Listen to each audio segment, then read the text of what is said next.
Hello, my friends. Hello. Let me do some, ooh, close to my face there. Let me do some adjustments here because it has been a hot dang old minute. Ooh, hello. Making, making the tiny little adjustments to the camera, or not the cameras, the lights in here. We put the old, honestly, I don't know where my headset is. So we're just we're gonna go bare naked here. All right, so we have a couple of things to do. One, I need to make sure that I have my YouTube chat on because I missed several important conversations to have the last stream because I had Twitch chat up, and again I hadn't at that point sorted out, and if we're being honest, still have not sorted out getting the multi-chat into this. So if I don't see your chat in YouTube, it's not because I'm being mean and I don't want to see you. It's because I just I haven't gotten there yet. So yeah, be kind and rewind and whatnot. So we have a couple of things that we want to do today. So we have refamiliarizing ourselves with the save. We're Fulham.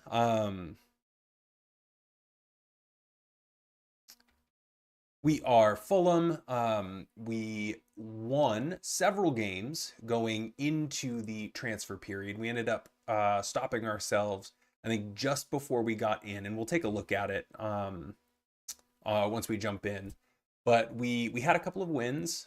We had a loss to Manchester City, I believe, if I remember correctly.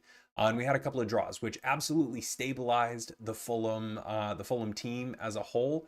Because for those that don't know, this is a Sir Alex Ferguson save, and we are here to sorry. And we are here to take his legacy, 26 years at Manchester United, 1,500 wins, 38 trophies. He won like 846 games or some crazy nonsense like that. We're here to take that and push ourselves a little bit further, see what we can do. And it started with vacationing ourselves up to November 6th in that first year and taking over the team in second to last place in the Premier League. And that happened to be Fulham. So we're going to have to refamiliarize ourselves with the boys. They were near rock bottom when we took them over. We have since stabilized and gotten ourselves out of the relegation zone, which has been fantastic. And we'll go over that. We are currently sitting just at the beginning of December.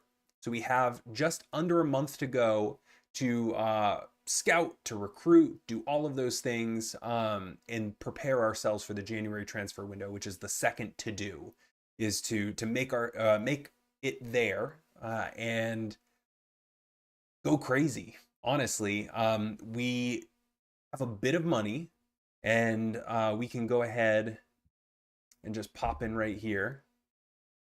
So we have a bit of money. We have 3.24 million. We have 75K in wages, which is like 2 players if we're really being careful with our money. This is going to be, I think, the big issue, the 3.24 million. We do have a couple of people that we want to kick out the door. Our negative balance is going to prevent us, I believe, from getting an influx of cash, though I absolutely will be asking for it come transfer period time, especially if we continue our turnaround. And we can go to our fixture schedule and talk about that. So when I took over, it was just after this Wolves loss. And Wolves, for context, are not much better than us. but we still lost to them, hence why we were way, way, way down here. Since we have beaten Everton away 2-1, first game. It was fantastic. We played Kings Park Rangers in a friendly. We beat them 5-0 because we had a 15-day break in between our first game and our next game. We drew Sunderland 2-2. Then we drew Tottenham, who were very close to the top of the league, 0-0 away, which was awesome. We fought Man City right to the death. We ended up losing 2-1 at home, and then we beat Crystal Palace in the last game of the series, or the last game of the stream last week, 3-0 at home. It was excellent. It was awesome. We absolutely, I think, deserved putting Crystal Palace in their place. And for context, Palace at that point were in, I think they were in 7th. So they ended up staying right where they were. I guess they've dropped from 6th to 7th. But they were a very good team, and we came out and just blew the doors off of them. It wasn't even close. We ended up playing them in a month now. Again, now we have the away leg, so I'm hoping, maybe we can get out that way. Overall, I'm hoping that we can get maybe through January. I know that's nine games, but hopefully we can get pretty far in here. So I guess step one is familiarizing ourselves with the team. We have Benjamin Lecomte in goal, Timothy Castengay, Joachim. I just heard, as a Liverpool fan, this.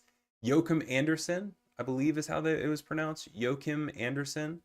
Calvin Bassey, Anthony Robinson, Sasha Lukic, Tom Kearney, Alex Iwobi, Adama Traore, Samuel Chukwueze, and Raul Jimenez.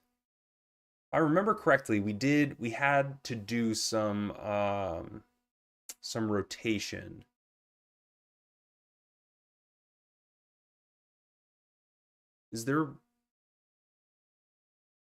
I think Bernd Leno got hurt, right? I think Bernd Leno got hurt last episode. Let me...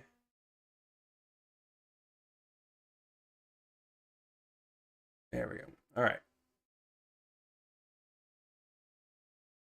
Yeah, I think Bernd Leno had gotten hurt last episode, and we had to move him. And then Raul Jimenez ended up, I think, taking over for Rodrigo Muniz because he had done nothing. I mean, Raul Jimenez has 1 start, 13 substitute appearances, 2 goals, and an assist. Muniz has 15 starts and 2 goals. I mean, you can't really fight with that. Plus, we're paying Raul Jimenez $120K a week. That's a lot of money. So I think what we're gonna do here, I don't want the squad. That's what I want. Tactics. This was our yeah, we decided to go the 4-3-3 out of possession. It's the 4-1-4-1. Okay. I'm starting to get it now. And I think we were starting to allow players, or we were allowing players to pick their own roles. That's right. We were allowing them to pick their own roles because we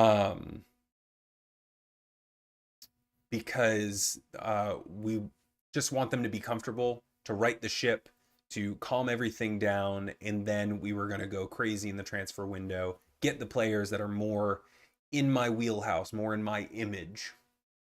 Beautiful, beautiful image that it is. And then we were going to start tweaking and pulling them a little bit closer to us and what we want. But I guess first and foremost, he's still going to be out. Not ready for a fit. All right, so Bernd Leno is still out. And then as a part of this save, or as a part of this stream, the rule, much like at Manchester United, is to have an academy product, a homegrown talent, on the first team roster every game I'm in charge. And we have two. So we have Ryan Sessegnon, who started his career with us, played, what is that, 90, 106 games for us in the championship in the Premier League. And then we ended up selling him to Tottenham for 32 million after we got relegated. And he just didn't play hardly at all. Ended up coming back to us for free. So I feel comfortable having him as an academy product. And then Josh King, he's like our true baby, 18 years old. Everything that I've seen about him, both in FM24, the updated versions, like the 2026 stuff, both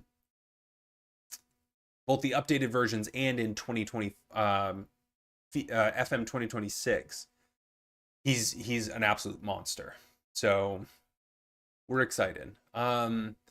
Jay Stansfield is now 1 goal away from 30 league goals. Jeez. And they will have to pay us $675K. When did he get sold? 2 years ago for 20 million in League One. Can you imagine a League One team spending $20 million on an attacker? I mean, he got him 19 goals. And he's on 11 goal contributions and 19 appearances this year. But $20 million for a League One team. Jiminy Christmas. So if he scores again, then we get $675K. Sander Berg got 5 appearances away from 40, and we're going to have to pay Burnley 1.4, which is not something that we can afford right now. So, whoa, I mean, he's good, but like negative 2.5 million is not stellar. Did we go through here and congratulate all the boys? Oh, that's right. Joakim Noah had a brace. Really pleased with how you played. Yeah, that's right. He had a brace. He had a massive game. Adama Traore in his first start of the stream. He had a phenomenal game. You can praise him. Quality of pass, blah, blah, blah. Alex Iwobi, I think he did really well. Yeah, he had a goal. And then Sasha Lukic also had an assist.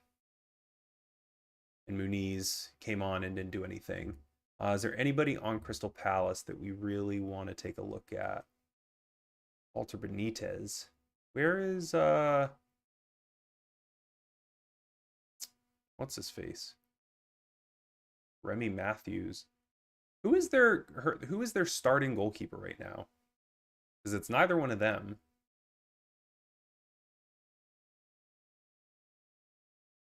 Ooh, 19-year-old center back, 6'2", 15 jumping reach. Okay, I'll give him a scout.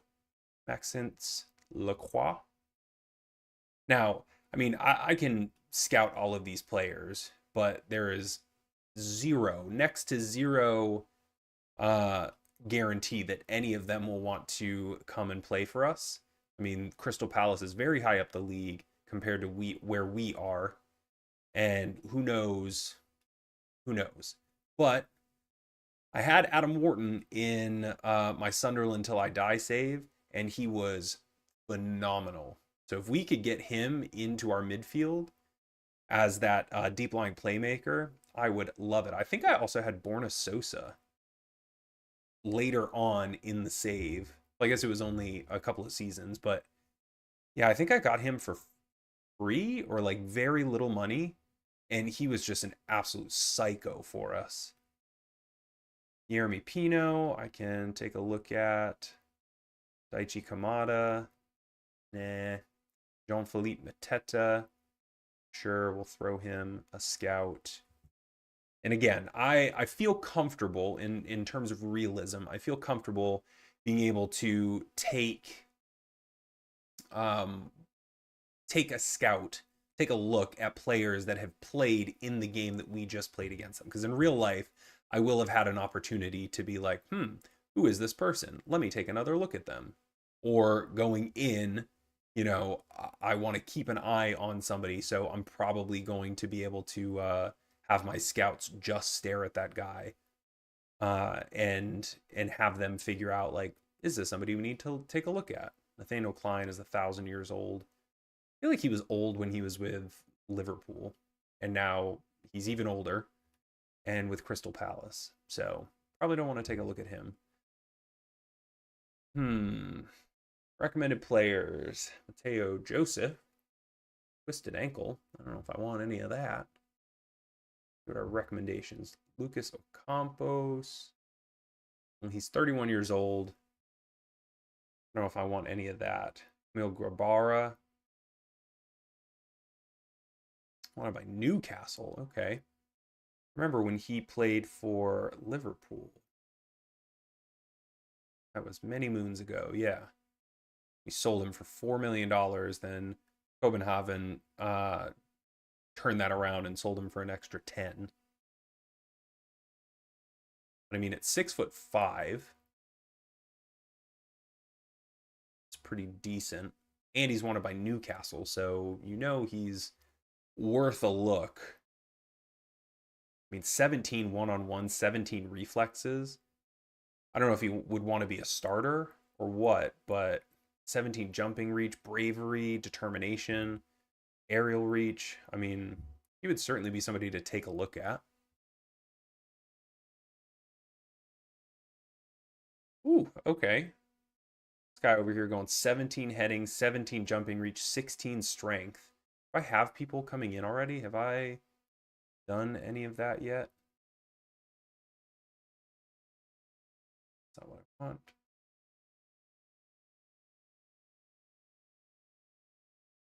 I don't have anybody. Okay. Jiminy Christmas. Crystal Palace, Milan, and he's going to become a free agent. I mean, at 6'3", 17 jumping reach, 17 heading, 16 strength, 14 marking, 14 tackling. He's got high leadership. His positioning is great. His work rate is great. And I certainly think we could do worse. How does he compare?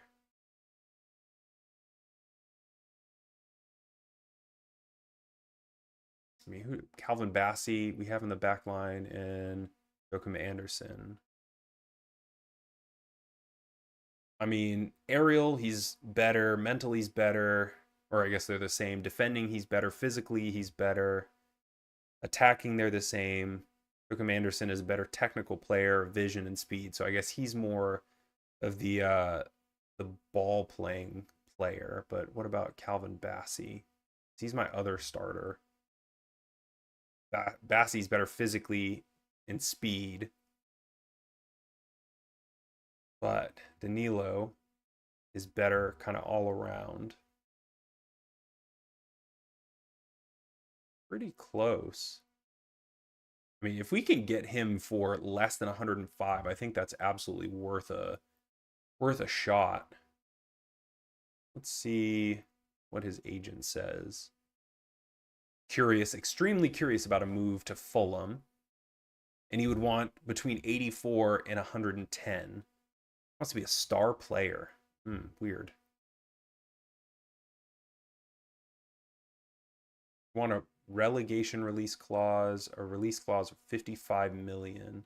And if we get him for like 10, and I think we can, well, no, we've only got like $3 million in the bank. Oh, biscuits. Okay. Well, I don't think we're going to do this right now. Though we could try and sign him. I mean, he's willing to drop to under 100K. I think that's probably a pretty decent. I'm gonna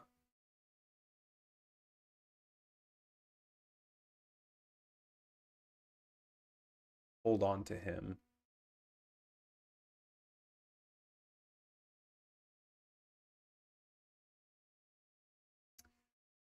I hate that bug. You like literally can't do anything with an individual player.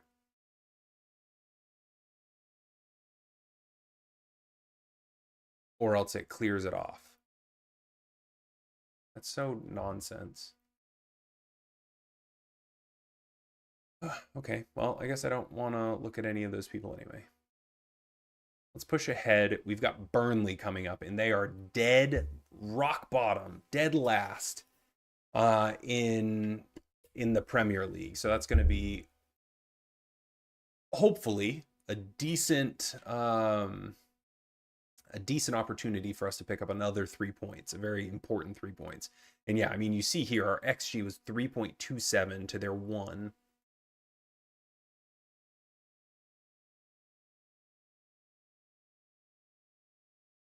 Little hydration break. Who's this guy? Oh, yes. Okay. We want an outstanding goalkeeper coach. That sounds great to me. And then Sokic. Who is this? Recruitment analyst.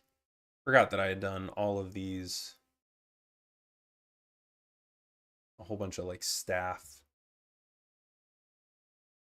Do we need any more? Yeah, we absolutely do. Coaching. Who do we need? We need some more coaches. We have 4, 5. We have 2 fitness coaches, 2 goalkeeping coaches, 3 coaches. I think we can throw some more in there. Recruiting. We only have 3 freaking scouts, and this is ridiculous. This is so stupid. I think I remember talking about this last stream where it was like, in what world is a Premier League team going into the season having a third of their staff filled? Like, that doesn't make any sense. It's not. It's crazy.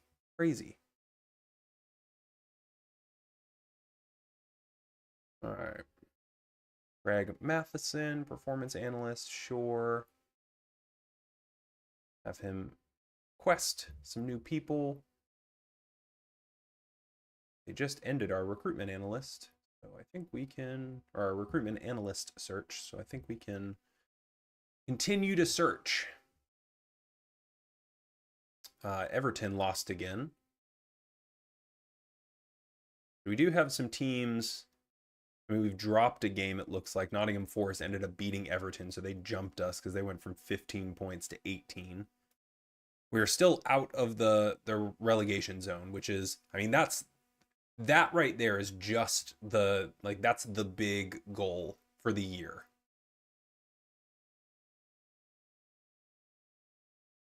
That's the big goal for the year, is just to stay up. Because if we can stay up, we get the Premier League money. Hopefully Fulham reward us with a sizable investment in the transfer budget, and we go crazy during the summer transfer period, and yeah, we show up next year and we do some crazy things. All right. Yes, I'm not dealing with any of that. Individual trainings, sure. Yes, cool, great. Steve Holland. Sure, I don't care about that. Yeah, we're looking for strikers too, right? Asula, Trent Larson, Tom Cannon, Eddie Nketiah, Teo Joseph. I mean, this guy's he's 5'11". He's on loan from Leeds. I don't really have any interest in that. Karim Kanate. Yeah, that guy's fast as all get out. But I don't think he's for us. You know? Eintracht Frankfurt and Werder Bremen. Watford. Right-footed, so we would put him out on the right. That's where Adama Traore is playing right now. Victor Christensen playing for Leicester as a left back. Frankfurt, Davis, Foley. Might be somebody to look at. The Premier League. Ryan Nouri. Who is Ismail Ser, Ethan Nwaneri? I'm sorry, Ethan Nwaneri is wanted by Real Madrid, and Daniel Malin.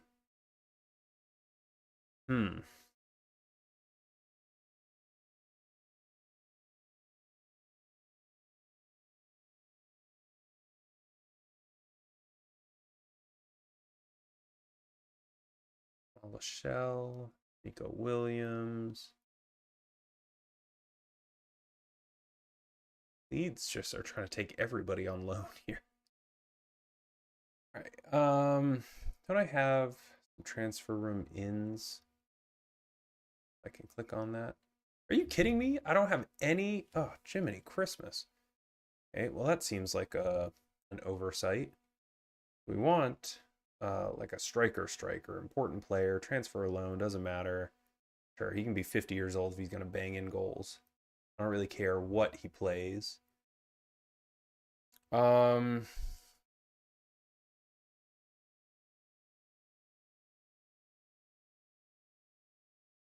let's play, or let's go for a center back. And let's go maybe for a left wing. Let's see where that gets us. I mean, Chukwueze is taking over for Kevin because Kevin's been terrible. And Adama Traore, I think, is taking over for the injured Harry Wilson. That's right. Harry Wilson is out 5 to 7 more weeks. Emil Smith-Rowe. Tom Kearney's in for Emil Smith-Rowe because he's injured. Golly, everybody's injured. Dual Fatawu. Sulo. Aaron Archer. Oliver Skip. Max Bird.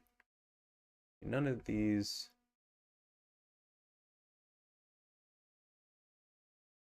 Hello. None of these players are particularly stellar. I mean, he's a free agent. I don't know why I haven't taken him on trial. See what he's got. I don't know why I would have scouted him instead of taking him on trial. Seems silly.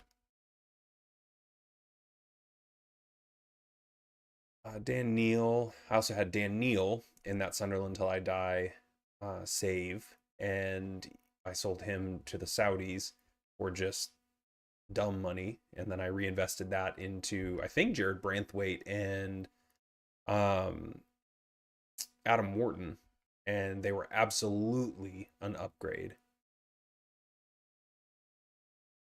Yeah, I'm trying to find a striker. Don't you worry about it.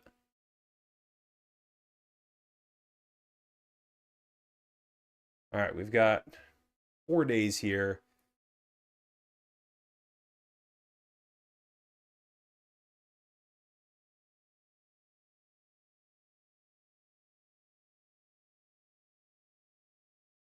Onu.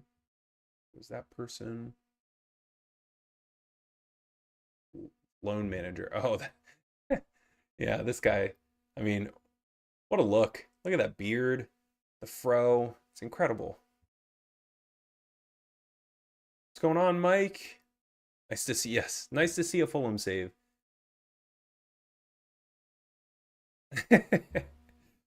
Well, hopefully after this stream save series, you'll never forget Fulham ever again. Fulham will be close to your heart forevermore.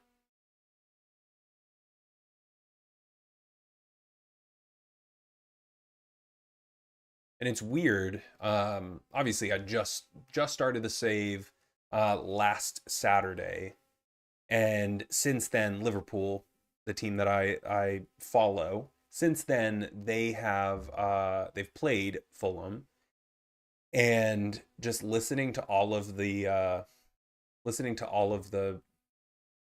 names come up, I'm like, oh yeah, yeah, yep, yep, I remember him, yep, okay, yep, So it was just funny to be able to like to picture moments in the stream that I've been like, oh yeah, yeah, I remember him doing awesome stuff. Or in the case of Kevin, when Kevin came on in the game, in the Liverpool game, I was like, yeah, you're a piece of crap for us. So awesome. Horsham is going in for Charlie Robinson. Good for them. For real though. For real. Let's see. Sure. I mean, I think you and I differ on what passes for playing excellently. I mean, he's got a 7.26 in the last 5 games, and he scored a brace in the last game. So I don't think our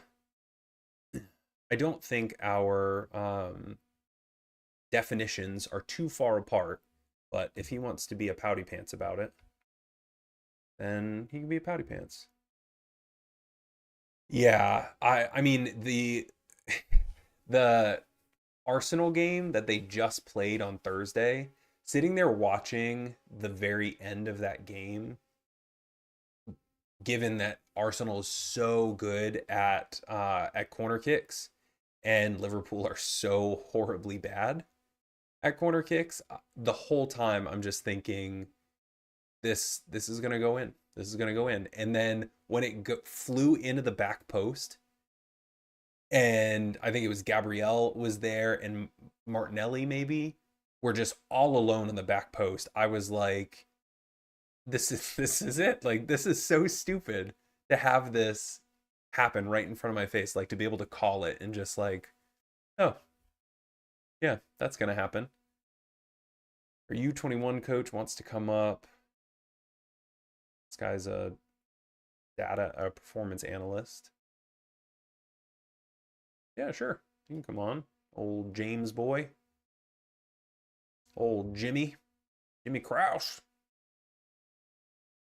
But it didn't go in, and we drew them and took points from them. I wasn't able to watch the game in its entirety. An outstanding fitness coach. Maybe we bring him in. Who knows? I wasn't able to watch the entire game, but I watched the first half and it was pretty tense.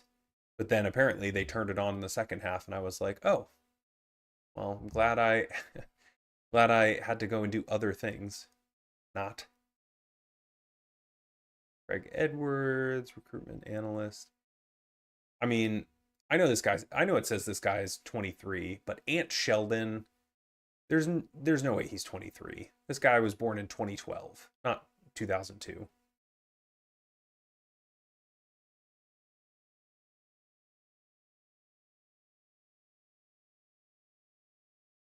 My current save, I had a guy on surplus requirement squad status, had to play him because of injuries, and then his agent wanted a new contract because of increasing. Oh my god, that's like it's little bugs like that. I feel like are never going to go away, and it's maddening because you cannot tell me in real life that would be the case. You can't tell me that oh geez, the flu. Yeah, we'll send you home for 2 weeks. That in real life, a surplus to requirement like training with the U6s on Tuesday nights at 8:30 or so, like you can't tell me that guy gets one start because of injury, and then in real life his agent's going to come to you and be like, Yeah, so we want $300,000 a week because, I mean, he's a starter for you, let's be honest.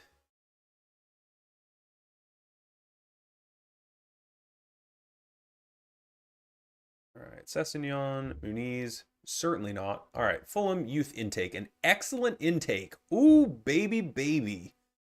All right. And to only have good youth facilities, what is our youth recruitment's only good. Our academy coaching is excellent, which is awesome. But this is spectacular. 4 wingers with an A rating or averaging an A rating, 2 center backs averaging an A rating, 2 wing backs with a B. This is looking tasty. What do we have left for time? Isn't that around here somewhere where it tells you how long you've got left?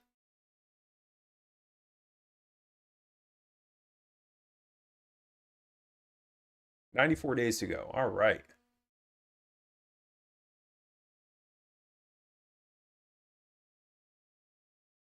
For real. Yeah, yeah, yeah. It's, yeah, not starting your star player once in like the third round of the FA Cup when you're playing some trash team that just like it wouldn't make sense to play them, especially when you're playing Real Madrid 3 days later, and to have them get all pissed off at you. And like anybody, this with this game the way that it is and the prioritization that it puts on happiness and dynamics, that stupid stuff would make your day against Real Madrid infinitely more difficult, even if that player goes into the game in top-notch fitness just because you didn't play them in the FA Cup against a non-league team. Though I can't really say non-league, trash and all of that, especially if we're looking at the Crystal Palace's meltdown. I don't even know what to call it against Macclesfield over the weekend. I mean, that was incredible for Macclesfield. And I think I didn't watch the game, but I think they were up 2-0 at one point. Is that right? They ended up giving up a goal.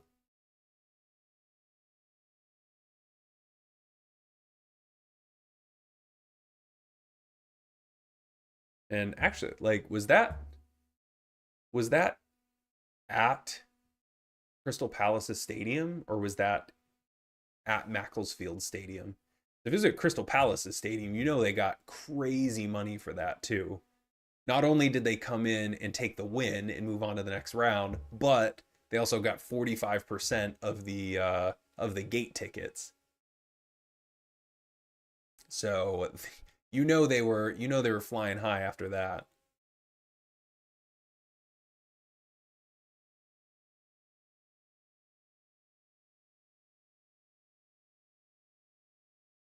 Ooh, yeah, that's our little right back friend. By little right back friend, I mean our very young right back friend. All right, so we wanted to keep Sander Berg. I know this is going to be really tough. I mean, he's a regular starter, but we just can't afford 1.4, 1.5 million. So we can only start him or play him 5 more times for the rest of the season before we can maybe get rid of him or something. I mean, he's wanted by West Ham, so maybe we can get rid of him and not have to pay that 1.4 million.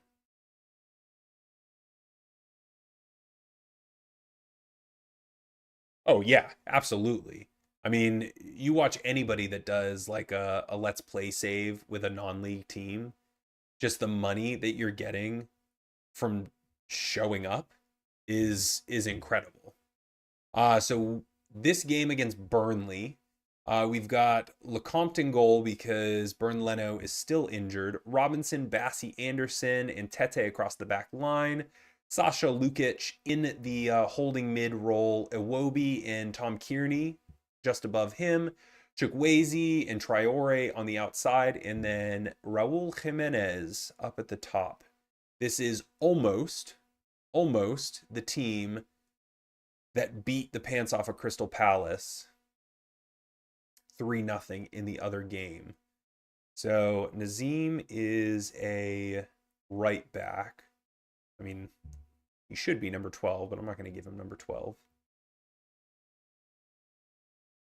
But yeah, I mean, the non-league teams getting those in FM26, anybody who does a Let's Play save or just, just either on camera, or because that's where my mind is, or just like on their own, loves going into those games, into the third round, especially the FA Cup, knowing that you're going to be able to walk into just stupid money that will make the rest of your season much easier.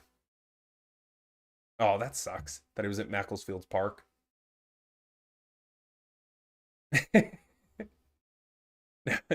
Yeah, I feel you there.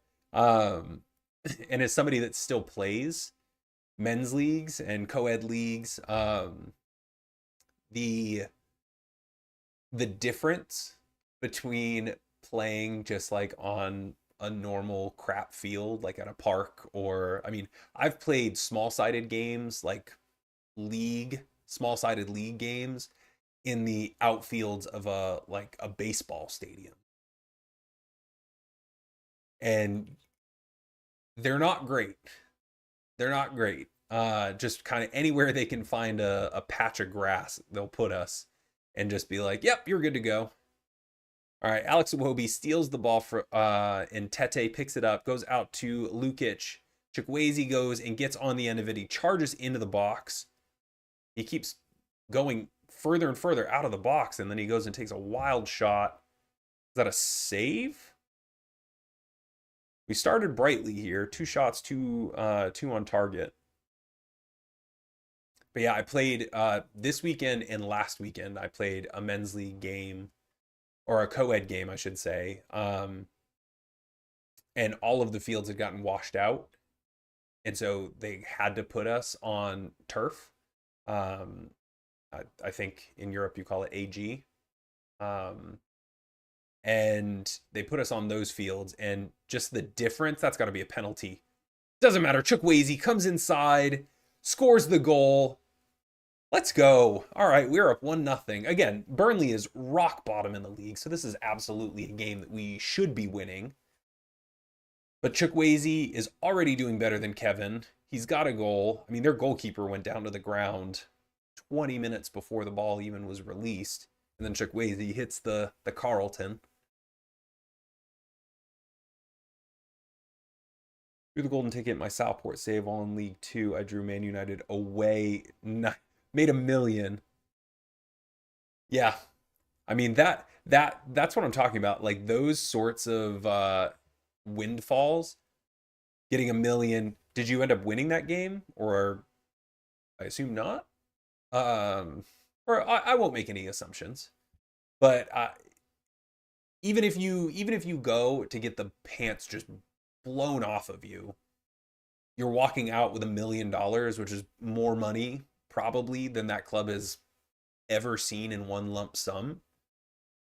So yeah, you can absolutely do some things with that.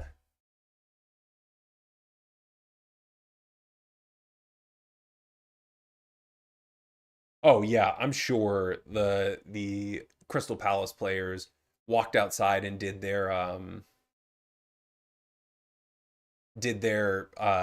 field walk before the game, and were just like, what the hell? What are we doing here? Everybody talks about the magic of the FA Cup. I'm sure many of the players, especially like the higher end players at those Premier League teams, it's very much a case of let's just not get hurt and get out of here. Because even if they play a percentage of the way that they can play, one can assume that they're at least gonna make it a competitive game. All right, we are about 64 minutes in here. So I mean, them walking the field and having it be just like rough, not something they want to participate in. I mean, I wouldn't blame them for kind of taking it a little bit easy. I've had my hips ripped apart from slide tackling on some crap more times than I care to admit, and I would not I would not golly, what am I trying to say? I would not begrudge them for taking it easy, because getting your hip ripped up on a slide tackle, no thanks. No thanks.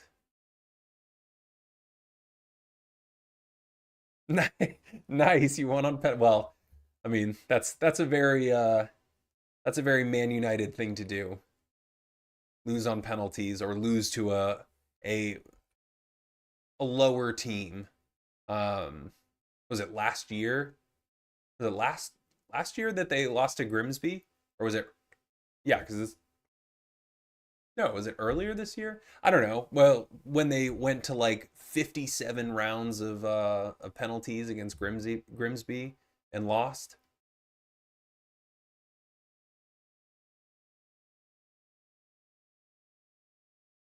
Bassi goes out to Muniz. Chukwueze goes into Muniz, who does not get onto it. Lukic goes out to Traore. Oh, and he fires on goal.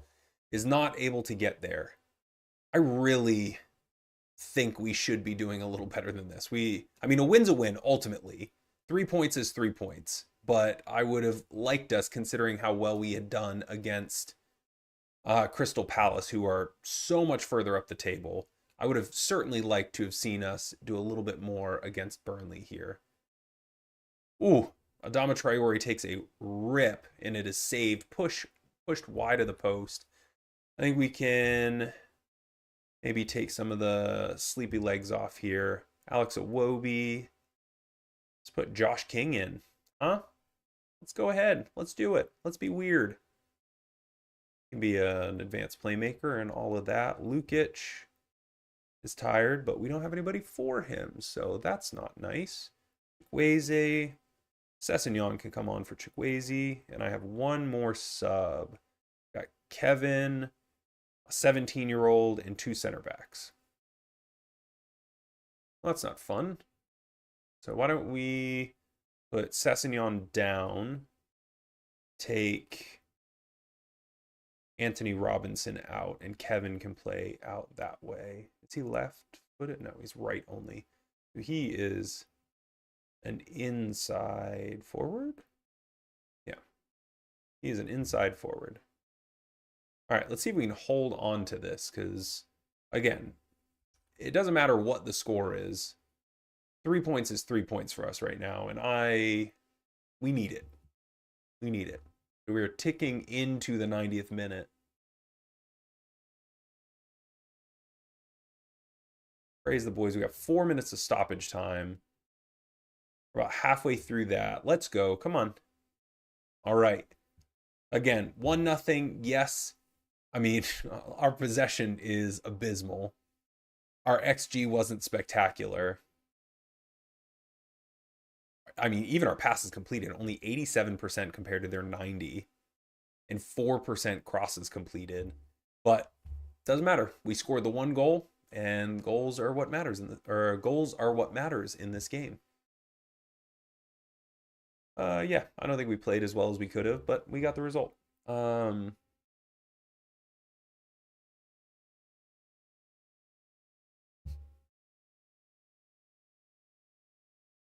Well, now they don't have to worry about that, because Amarin is sitting home all by himself, doing absolutely nothing. I think this button is funny. Ask to recommend signings. Why would I ask 27-year-old Reese Emery, who's just signed as our U18 physio, to recommend signings? Reese cannot have met too many people at Sheffield United as a 25-year-old, 24, 25-year-old, that he would feel comfortable rolling up and saying, "Hey boss, I think you should take a look at this person." That seems silly. But yeah, I mean, with Amarin out, golly, who the Chelsea manager who is escaping my mind right now?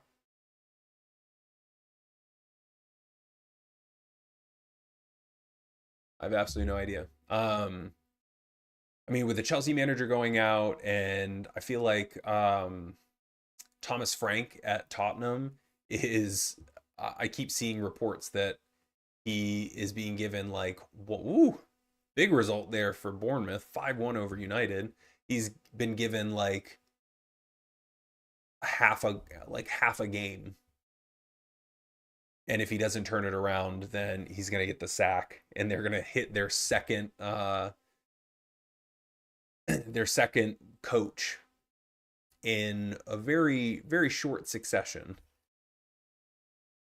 Smith Rowe resumes full training, which is great because we just had a CDM go down.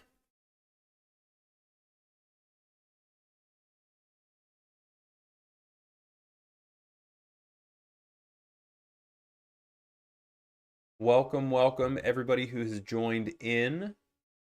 We're just chatting with Mike here.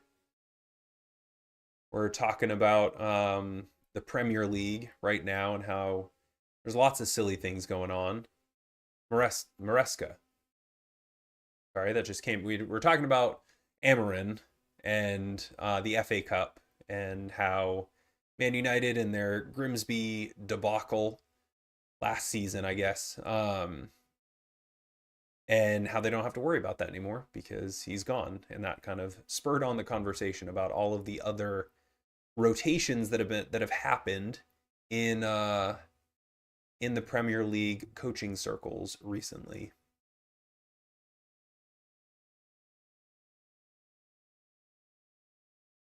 Start some training for these folks. All right, we need to make a decision here on Leonardo Spinazzola. I mean, he's got big names to his big teams to his name here. I mean, he played over 100 times for Roma after being transferred there from Juve for 33 mil. Siena, Juve, Empoli, Atalanta. I put the new name fix in there, and I feel like every time I start a new save, it says tut tut and makes me do it again. And I have not gone back and done it again. But he left Roma and went to Napoli for free. I mean, he's decent for being 100 years old. He still has 14 pace, 15 acceleration. I mean, he might be somebody that we can rotate through. I wonder what he wants. I mean, he only wants 30,000. I think we can absolutely take a flyer on him. Though he wants to be one of the most noteworthy.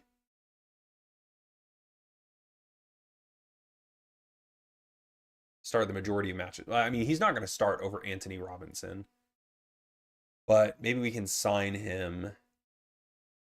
Again, if he's going to only want to be, or if he's going to say that he is okay being a squad player, which it doesn't seem that he will.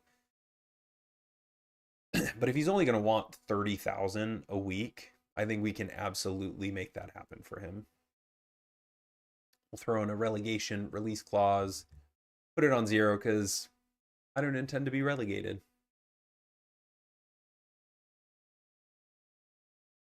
I once had a newly signed physio recommend me a Brazilian Wonder Kid on a well, shoot. Now I feel like I should go back and ask my 27-year-old U18 physio who he knows. Maybe he like follows somebody on Instagram or Twitter or TikTok or something, and he can throw a help wanted sign their way. Jiminy Christmas, we are hemorrhaging goalkeepers here. Lecomte now has a tight hamstring. He's only gone for 2 days, which is great, but still not ideal.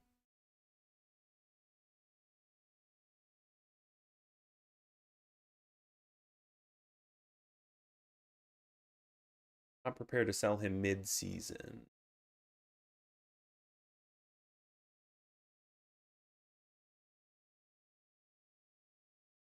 Damn. 14 at age 37. I didn't even... Did we see what Spinazzola's natural fitness? I mean, 14. So it's not spectacular. But I mean, for him to be right-footed, actually, he could probably be a regular starter for us. I mean, Castingay and Tete, I haven't seen anything spectacular from either of them. So we can absolutely rotate in. With him being right-footed, I'm not going to play him on the left side because I don't play the inverted wing-back nonsense. I mean, he would have to train as a right back, even though he's unconvincing, and I'm not sure how well that would work at 32 years old. But we'll see. And he's fairly strong on his left, so we could move him over there as a rotation. I mean, he's an an Italy international. So I mean, ultimately, I think it's going to be worth the $30,000 or whatever that he wants us to spend on him. All right, we're coming up to Nottingham Forest here and West Ham, home and away. Nottingham Forest home. We'll take a look at where they are. Damn, that's crazy though, Mike. You're Brazilian wonder kid on a free. I mean, that really makes me wonder if I could. I'm sure there's some streamer out there, content creator in the FM space that could has the time, a full-time content creator that has the time to go in and see which, if there's any consistency in terms of like staff members, non-traditional staff members, because obviously scouts and recruiting analysts, like that's their job, general managers, that kind of thing. But I wonder if anybody out there could go and put the time and the effort into finding out if there's a non-traditional staff member who is particularly gifted at recommending people. Because that would be a stellar find.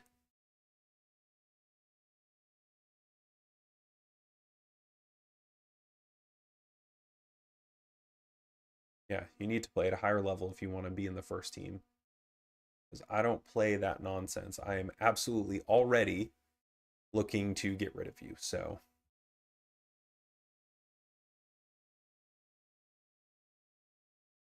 and he never loses match sharpness, underrated attribute. Yeah, I mean, having somebody that you can plop out there and not worry about them ever. It's like this guy. It's like this guy is just, he's like, do I smile?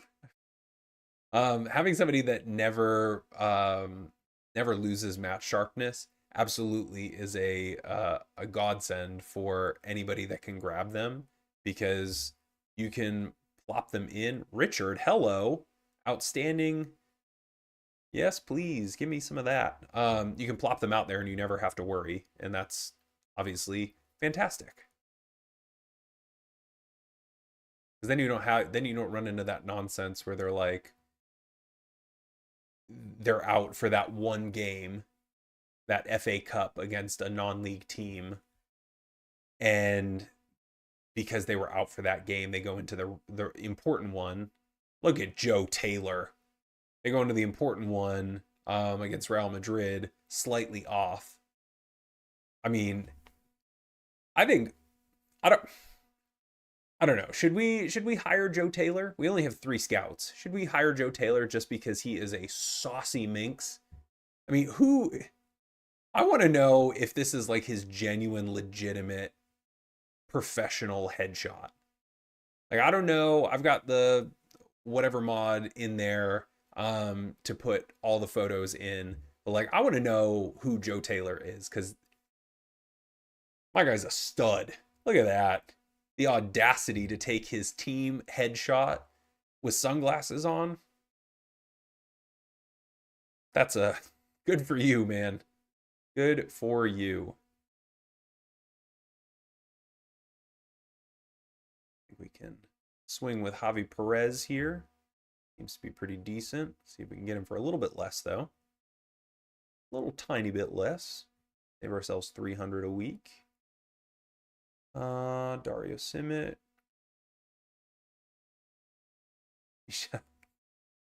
Let's give old Michel Rablat a go here.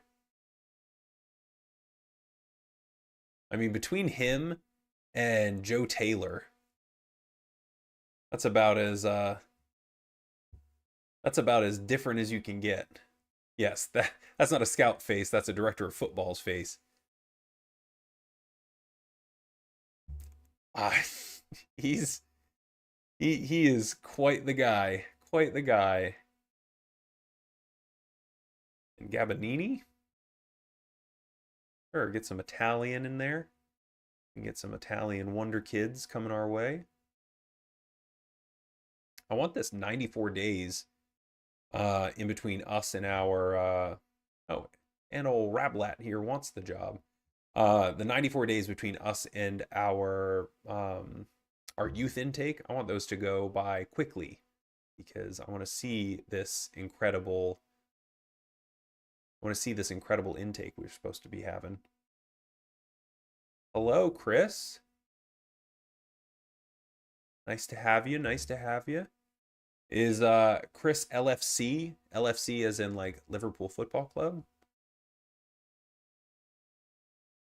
If I've overread that situation, it's just hopeful. Mainly because I am a Liverpool fan, so looking for somebody to commiserate with because as a Liverpool fan, things haven't been stellar this season.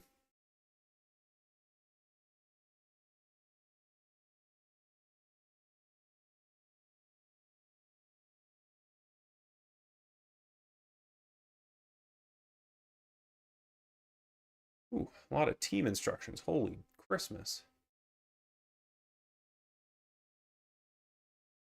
You are a Liverpool fan. All right. Welcome to the club. Were you born into it or is that a choice for you?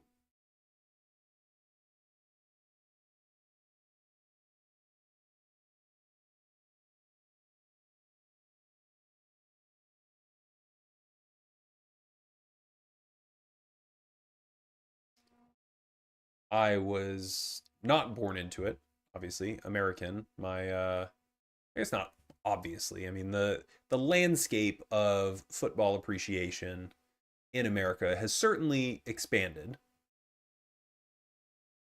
Not obviously to the same degree as the entire rest of the world, but I did not grow up in a household where football or soccer was appreciated or even considered a real sport.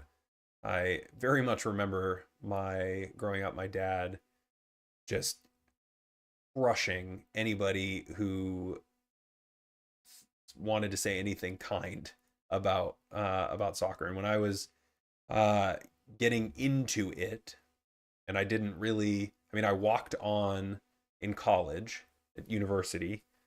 I wasn't fast, but I could run for a very long time, and I learned very quickly that that is a great skill to have. And I was not afraid to throw a tackle in. In fact, all growing up as a child, I was the enforcer, and it's hilarious now as an adult to look back and think about my youth basketball career as like a 7-year-old being called the enforcer, and just when they needed to foul somebody, they would throw me in. I'd get my fouls and then dip back to the bench and be happy as can be. But yeah, I mean, I didn't start getting into it until college. But I mean, I followed it, but my my dad was just absolutely would not stand for the idea that that football, soccer was a real sport that anybody should give a crap about. I'm originally from New Hampshire. If anybody knows anything about the U.S., originally from New Hampshire, and that is a very small in terms of the country. And yeah, there can be, like anywhere. Geez, Danielle over here wants a pretty penny. Um, like anywhere with small towns and small minds, very closed off, and that was very much a lot of the environment that I grew up in. But yeah, my dad was like, "That's a third world sport. Oh, you don't want any of that." I was like, "Watch me," and I got really into it. And then in college, at some point, uh, at some point, I watched an ESPN documentary on Liverpool back when I mean, Daniel Agger was on the team. Brendan Rodgers had just been brought on. There was Suarez and Coutinho and Sterling, and I mean the the team. And yeah, I just fell in love, and it's been my they've been my team ever since. Do I really want to bring on a 34-year-old midfield orchestrator? He played 11 times for Spain. He's a star player from Monterey. I mean, the technicals obviously are there. Vision incredible. I just don't think he would do enough for us in the long run. But Chris was born into it. You went to a few Marine games last season. They're my nice. Yeah, I honestly I'm very excited. In I know that most people like a lot of the content creators that I follow, you know, when they pick a save, it's something like this is the one that's closest to my house, or ooh, bummer, dude. I don't know who you are, but try not to worry about it.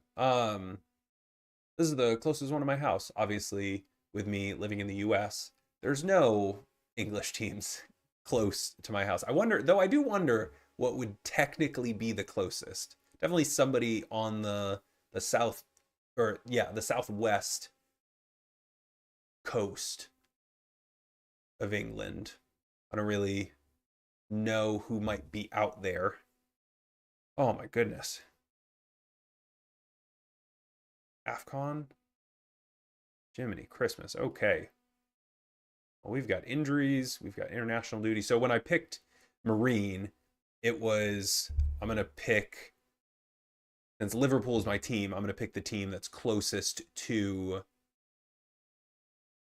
the non-league team closest to Liverpool. And so it just happened that Marine is like you could kick a soccer ball and hit the Marine Stadium. All right, we are going to put Smith Rowe back in next to Tom Kearney. And we are going to have to play some people we don't want to play. Harrison Reed. And he's technically a 6. Or at least, I mean, he was numbered before I got here, so maybe that's not an accurate representation. But I'm going based on the numbers here. A 6 to me, that's a CDM. A 10, that's an attacking mid. Sessignon can go out there. Oh, we are scraping the barrel. And I think, okay, well, the U21s didn't just have a game, which is fantastic. Though I have no idea who any of these people are. Yeah. Who are you all? Not you. Who are we playing? Nottingham Forest? This is the team. Didn't they just beat Everton? Do I really want to go into it with two blank spots?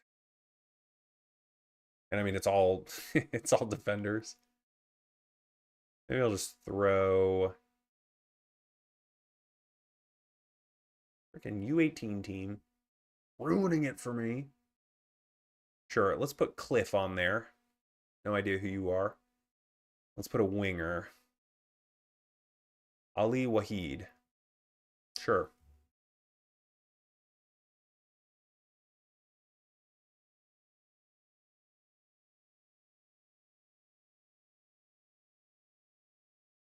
It is true. Southport. Oh God, I need a center back. Southport does sound a little bit more believable as a Premier League club than the likes of Boreham Wood. Issa Diop. Who do I want to play? Cuenca or Diop? What is the in out of possession? I think Diop goes there. Throw another child in there. I don't want to go back. I don't want to go back. We're just going to play like this. And we only have... So I have no idea who this person is. Callum Cliff. Potentially League One standard. Cool, man. You get number... What are you, left back? You get number 73. Farhan. You're a winger. Left wing. Potentially League Two standard. Yikes.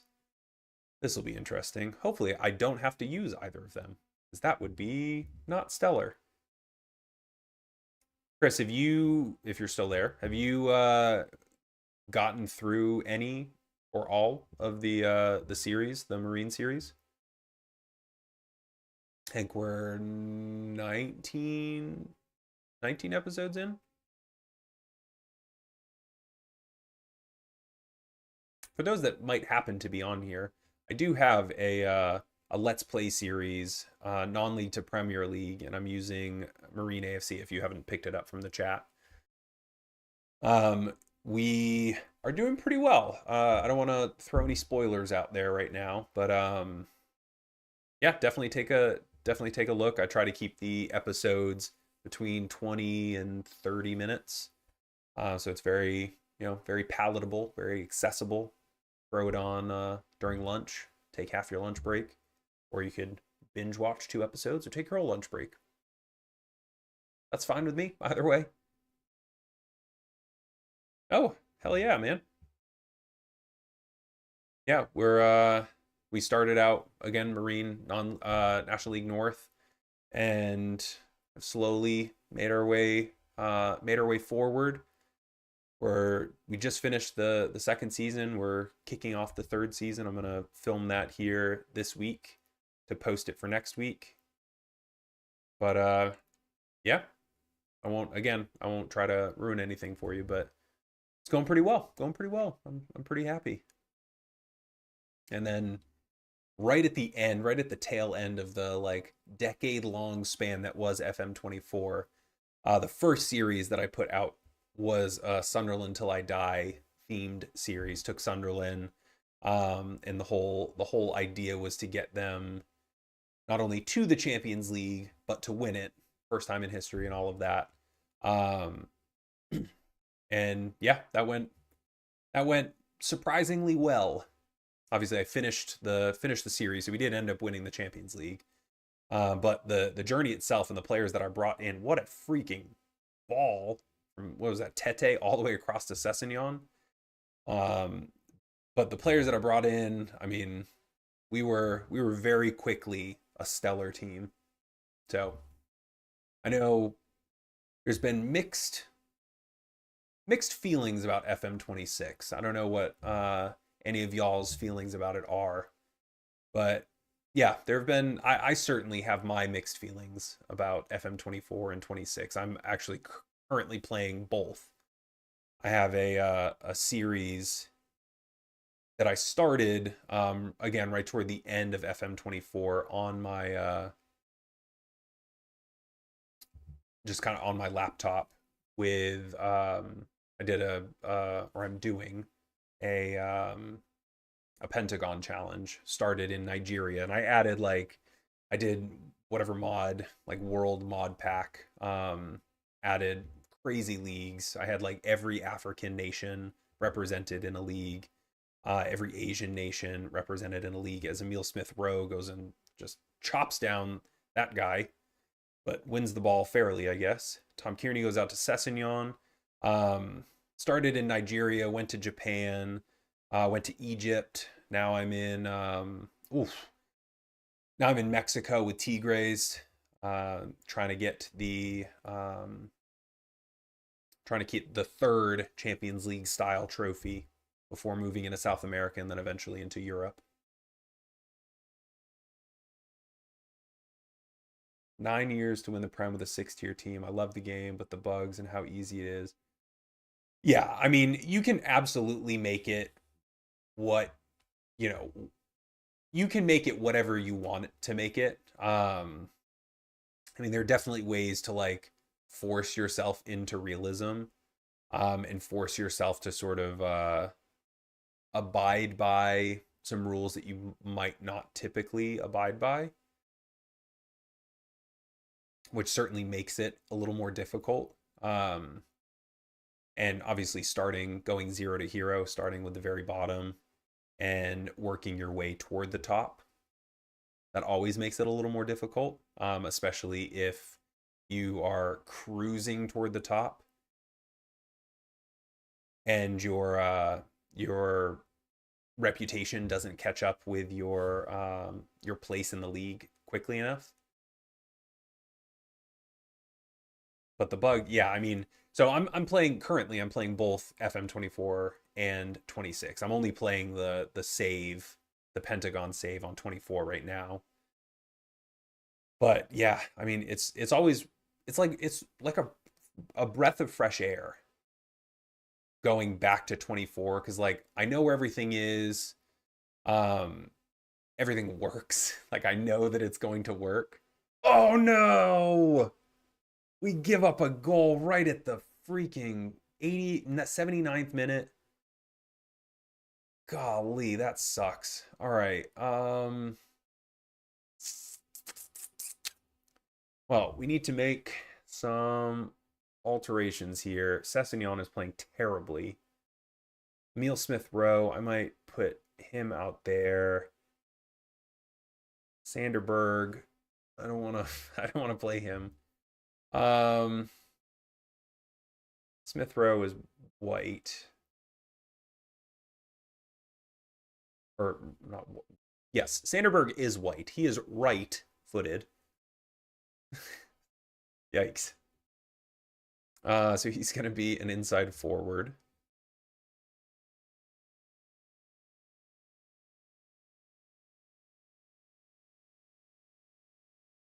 Yeah, have you looked at any of the like the save idea files or anything like on FM Scout or Sorted Out SI? They do have some really cool thoughts of how to make things a bit more difficult for yourself. And in the lead up to FM26, I haven't put together the videos. And frankly, I probably won't till FM27, just because I think people are just so starved.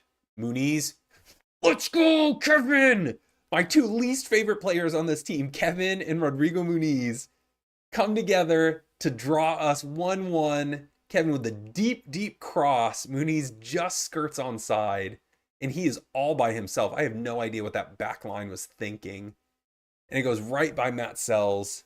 Let's go. All right, 1-1. Let's see if they can do that again. So I've not made these videos yet because I think most people are just ravenous to get into FM26. I was okay kind of letting people just play their normal games, their normal saves, and just kind of go from there.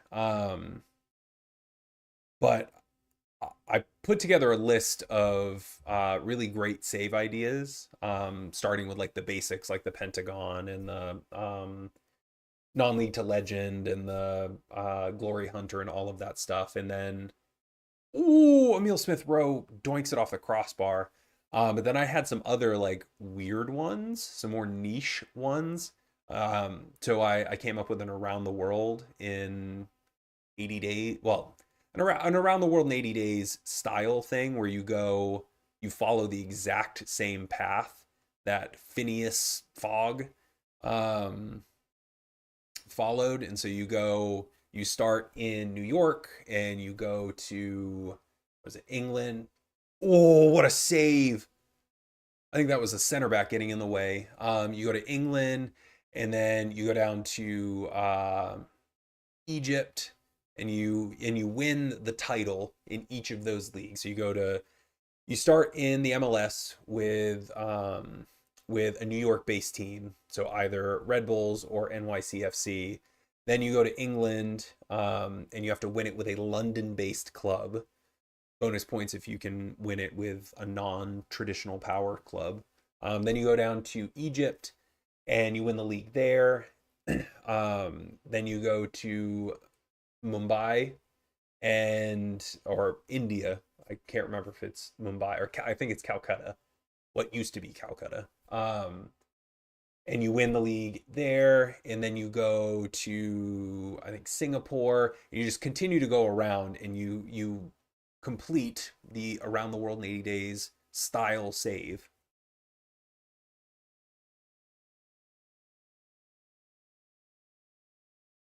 All right, Chris, random question, but how do you think the US will get on at the World Cup this summer? Honestly, I think it's going to be a shit show. To use my language, but I think it's going to be a mess. We got drawn into a winnable group, or at least a group that we can qualify out of.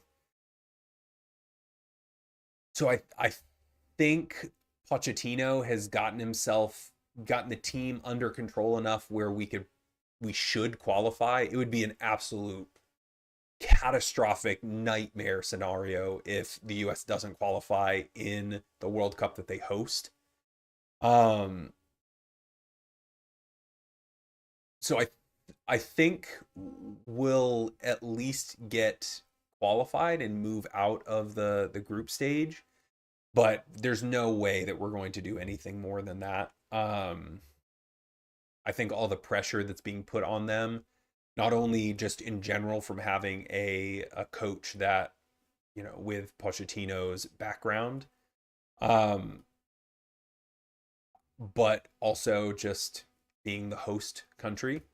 And I don't want to get into politics here, but I will say the political landscape in the US and how intertwined it is becoming with world sports ish is, I think, making it increasingly less likely that the US is going to be able to handle the pressure of everybody looking at them. And by everybody, I mean literally everybody, the whole world and our own country, looking at them, thinking that we should be better than we actually are. Obviously, having the US women's national team and their dominance over the last several years, having that to compare it to never does the men's team any good.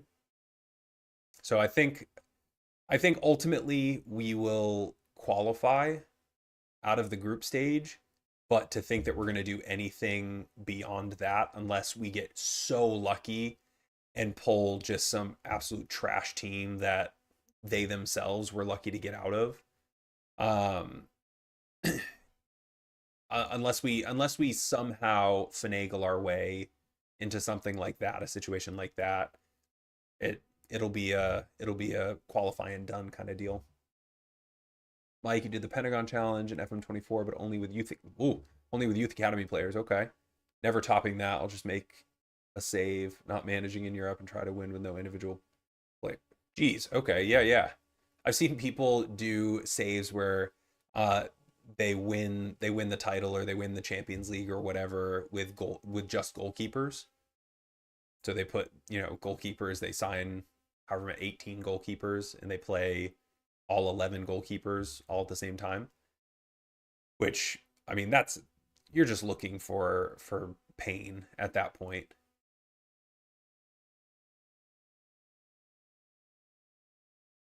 Roger Ibanez. Sure, you can scout him. Old Rablat. Delayed due to a work permit. What will we do? All right, we are coming up here on Boxing Day, so I think it's probably time that we should maybe look at some player recommendations. We've got 44 of them here. And some of them are particularly good. Oguz Aiden? No idea. I'm sure that's not how you say it. I'm sure that is not how you say that. Archie Gray is on loan or up for loan at Tottenham. I mean, he's definitely put in some minutes for them. I don't think he can help us.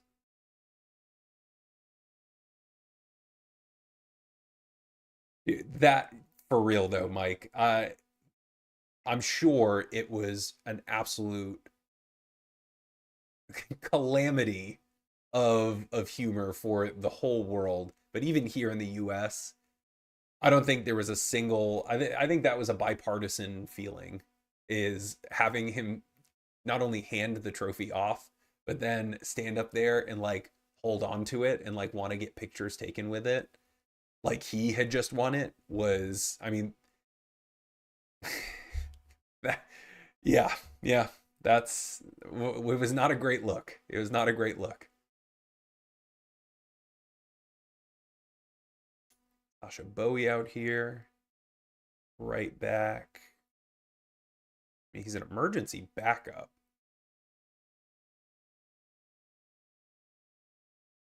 Who, if we compare him to Tete Castingay,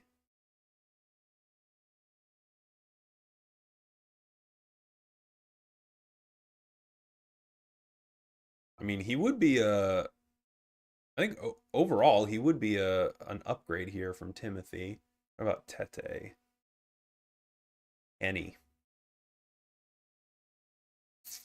And I mean, we've got two old men here playing right back for us.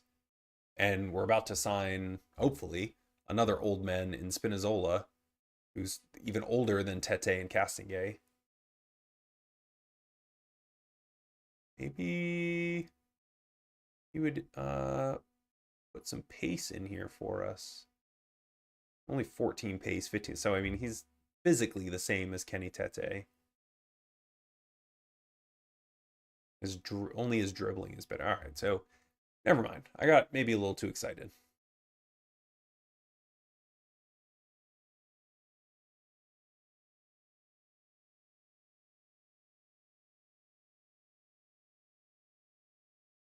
I mean, we had tried, I think, it was in this. I'm getting all my saves mixed up. Maybe it was this save, maybe it was somebody else, or another save. I feel like we tried to sign Ruben Neves and he wanted like $60 billion. Which obviously is not a sum that we can handle.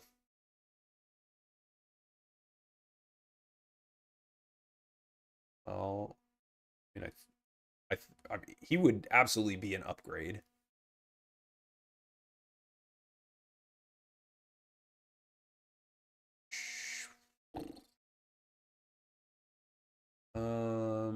After 50 games, let's give you 750. Sure. I mean, none of this is going to matter because he's going to want just unheard of money. We'll just keep the reports. Go to the player database here. Clear all. Contract expiring. Let's make sure.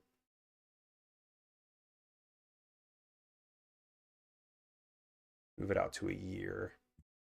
I mean, Ruben Neves, I would love, love, love, love to be able to, I mean, yeah, to be able to get him.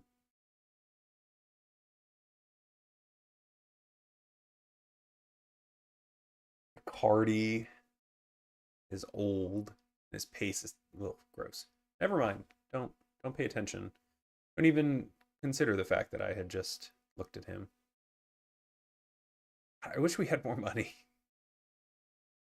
I wish we had more money. I think I might move a little bit closer to the transfer window.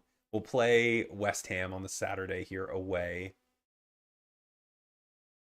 Let's see what he wants. I mean, he would want a salary of 520K.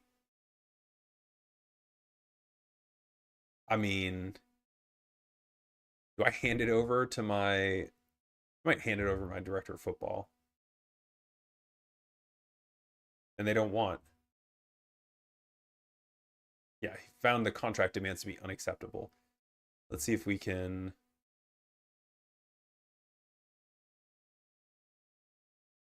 We can offer him 325, which would be shattering our wage structure.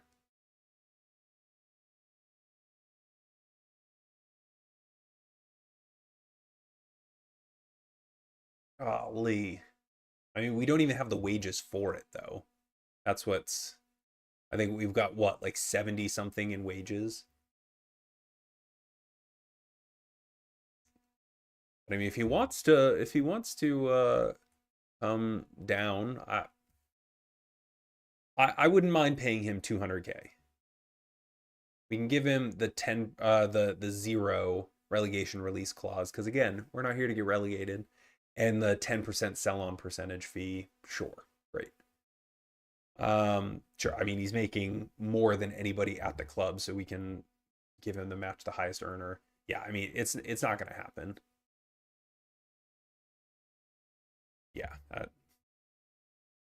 Unfortunately, Ruben Neves is very, very, very, very, very far out of our wage structure.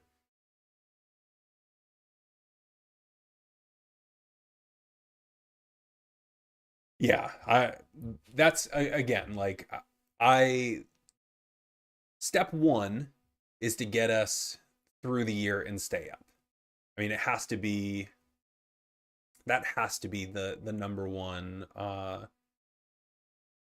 he is interesting. That has to be the number one goal, is to just stay up. Because we can right the ship if we can stay up and get all of that Premier League money back and like actually reset our transfer budget. I mean, it's gonna be over. We can like really play. Neves nearly became a Fulham player. I really don't know what I clicked in the that question that they'd asked me about my thoughts on Ruben Neves not taking the deal. But I mean, nearly became a Fulham player is I think a real stretch there. If they want to give me, how much are they willing to give me here? 60. I mean, if they want to give me $62 million for Emil Smith Rowe, I would be a-okay with that.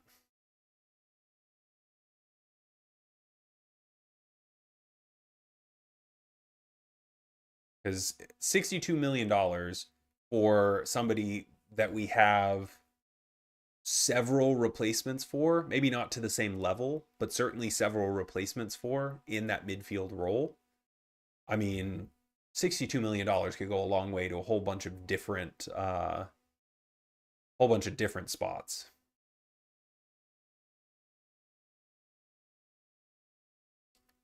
And again, I mean, I'm excited to get through the first season because then I don't have to spend as much time doing all of this nonsense. I mean, for those that weren't here last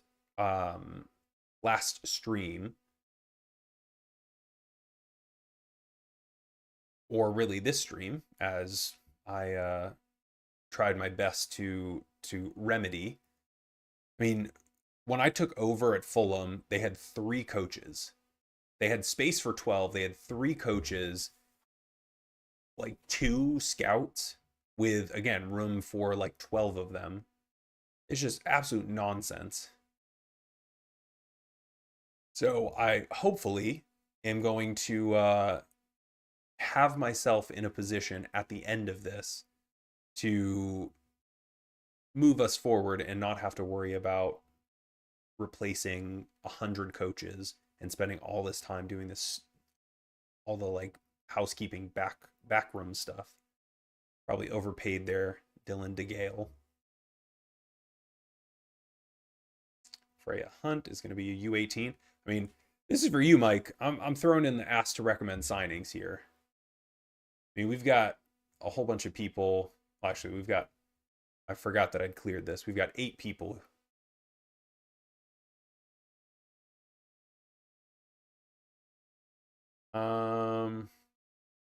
Oba.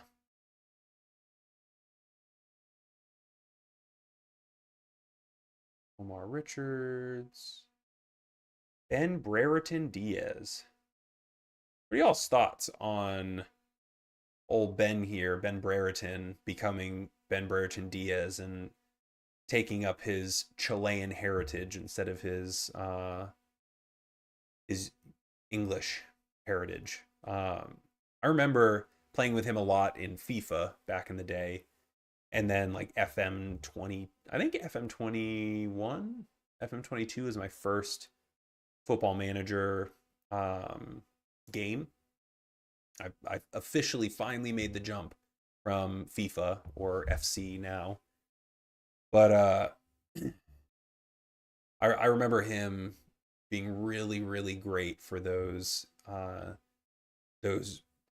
League One championship teams. But then all of a sudden he's like all of a sudden became aware of him again. It was like, oh, where did he come from? Also, he's Chilean now. We don't have that often in the US. It's usually just kids choosing between representing the US or representing Mexico. There's hardly any like I'm gonna play for the US and then or represent the US at the youth level and then go and represent Ghana or Bolivia or Chile in this case.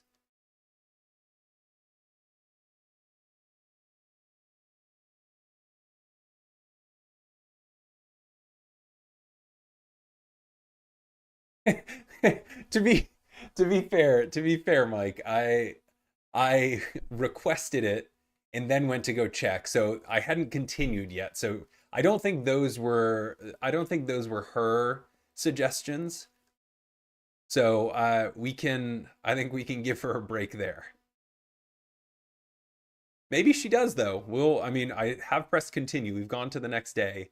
So maybe she does know a whole bunch of people from her, I don't know, her university days or something. I don't know.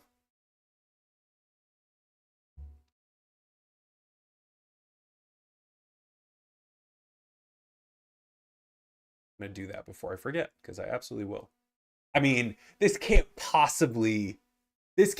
possibly be this U18 physio. Who is this person? Who did I ask? Freya Hunt. What is Freya's background here?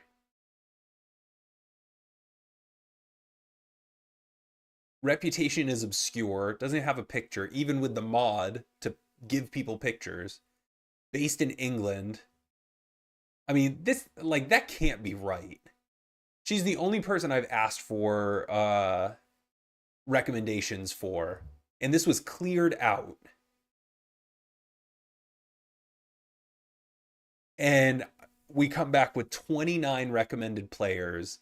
And I mean, it's kind of like all over the place. We've got, or maybe, okay, so I'll take the 9 players that were on there off. She still came up with 20 names. That's wild. And we've got people being regular starters in Turkey, all the way to star players in the Premier League. I mean, Saudi Pro League, Portugal. This is crazy. So yeah, Mike, you may not want to ask, but I absolutely would say, how in the hell do you know these people?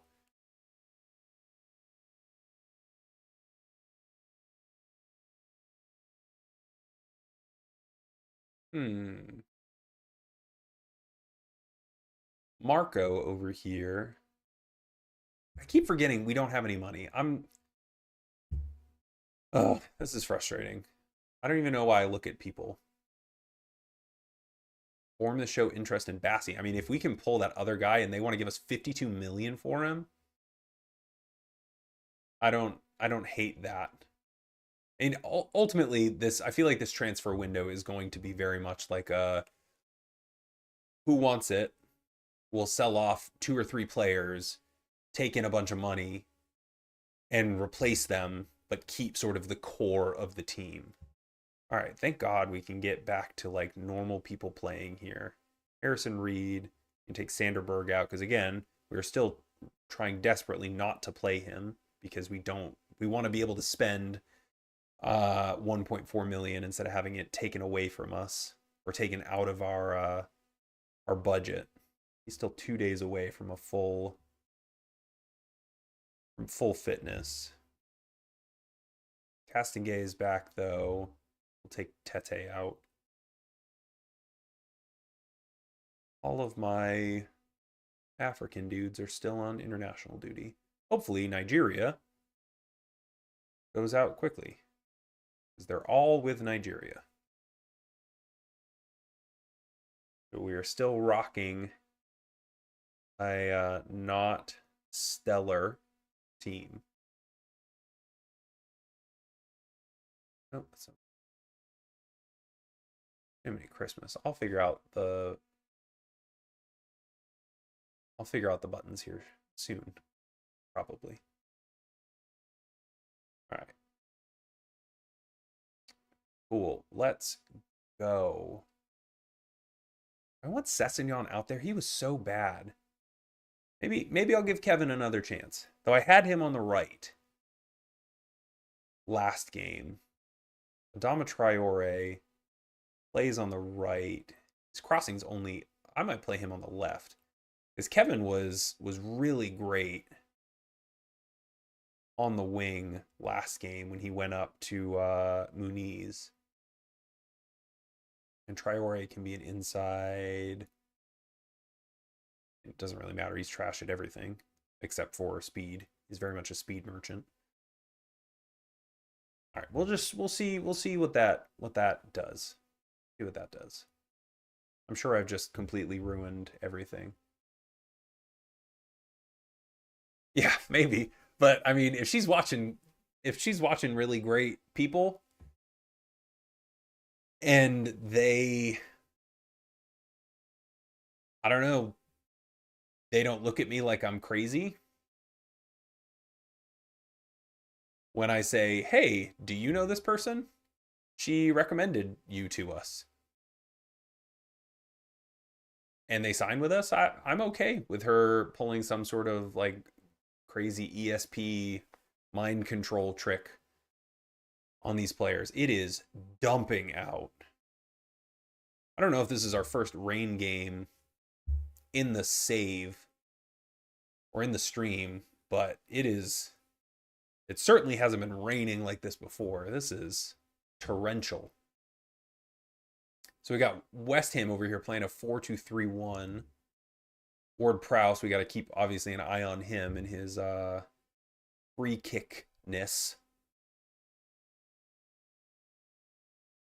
And we have started out nightmarishly. Encourage the boys. Ooh, we have our first shot 23 minutes in. Good for us. All right, Ward Prowse lines up for the corner kick, sends it in, and Todibo goes and launches it over.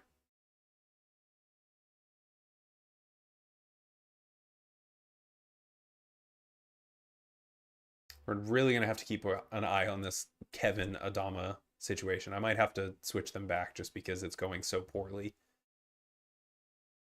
Ward Prowse lines up for another corner. Hopefully we can clear it the same way we did before. Todibo goes out. Gets it out to Tom Kearney. And Kearney just runs right into Rodriguez, who cuts inside. Puts it out to Jared Bowen.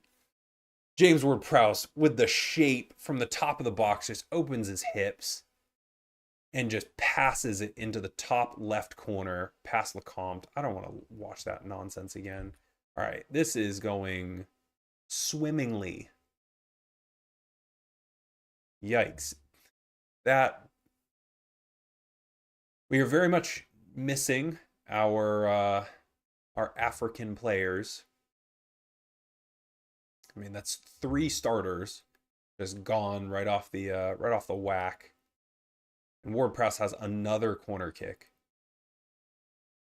Sends it in. Suchek, Casting Gaze able to clear it only as far as Bowen. Bowen comes back inside and cannot get it into the back post.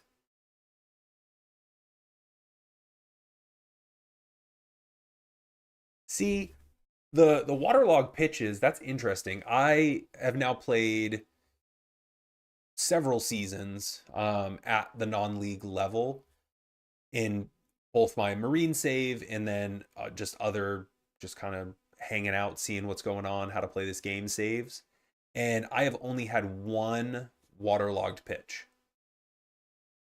I don't know what Rossett Park is doing with Marine AFC, but I feel very much, I'm knocking on wood here, feel very fortunate that I'm not playing like 7 games in 5 days.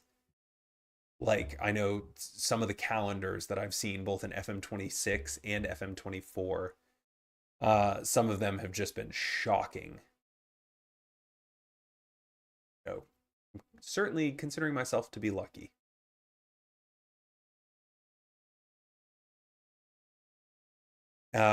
We in this game, I think, are very lucky, speaking of luck, to only be down 1-0. Look at the stats here. 17 shots, 8 on target, a 1.2 XG. And our stats are not great. Not great. We have not shown up, it seems. I think we can maybe push to attacking here. And maybe distribute a bit quicker. No time wasting. See what's going on. Ward Prowse lines up for a free kick. We're going to have to make some subs here because, I mean, how Raul Jimenez has played an entire game at striker and has almost full fitness is beyond me. He is obviously not working nearly hard enough. Yikes. Emil Smith-Rowe over here pitching a 6'11". Yowzers. Harrison Reed. Sure, you can go out there. Jeepers creepers.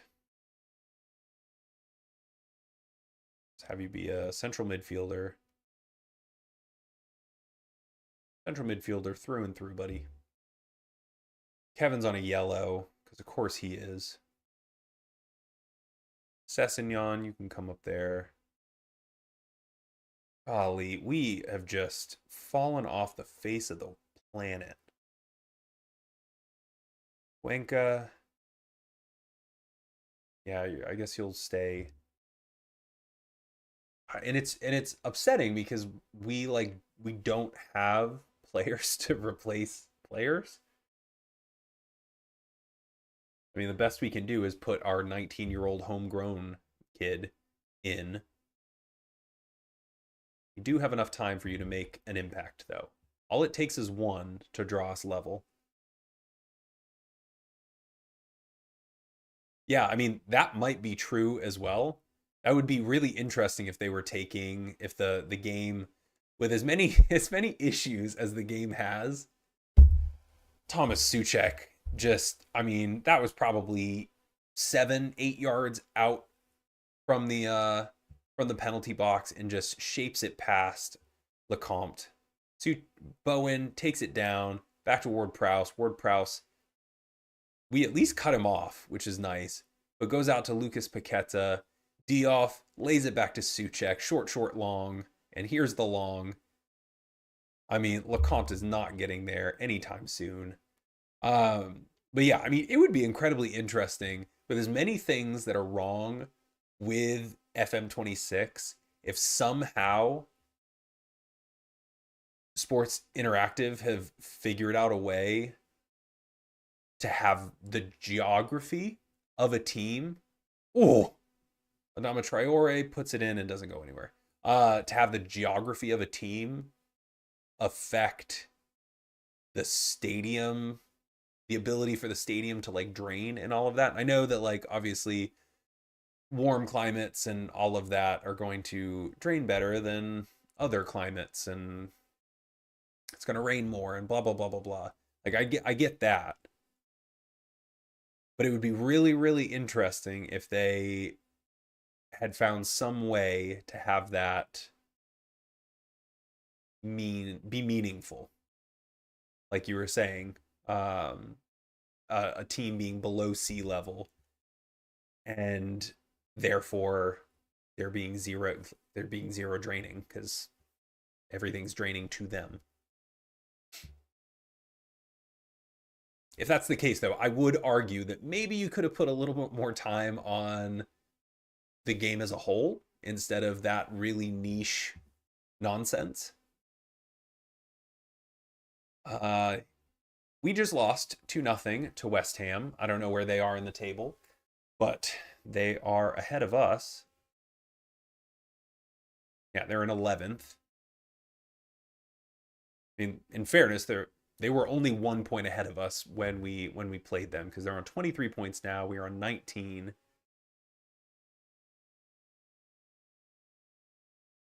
Like, released youth prospects for Manchester, Liverpool more likely to sign for nearby Marine or Southport. Yeah, and again, if that were the case, if they somehow managed to make that happen, I think there'd be, if that ever got out, I think there'd be a lot of people really upset. Like, what the hell do you mean you're putting all of this time and effort to design this, and we can't even get jerseys in the team lineups to look the same or to even show up. I just put a short out there where I swear to God, my team lineup in game looked like a ransom note. There were like 3 different fonts, 2 or 3 different jersey colors. Some had jerseys, some didn't, some were numbers and some were not. I mean, it was crazy. So if they can somehow figure out that whole like this stadium is below sea level and do all of that and have it affect whether a game gets waterlogged and canceled and all of that, but they can't figure out how to put the freaking jerseys correctly on there. I can't imagine that would land too well with the whoever's left playing this game, like myself. Oh, honestly, I mean, I'm a glutton for punishment. I'm gonna play this game regardless. So honestly, they could have probably put out the exact same game, FM24 to now, and I would have been like, ooh, yes, let's play.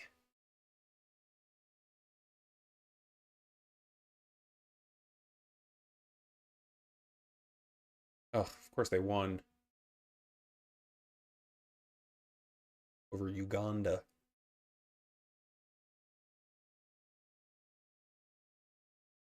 Oh, they're still in the group stages.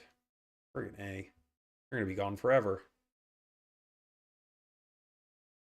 I was super excited to see Chukwueze score, just not for us.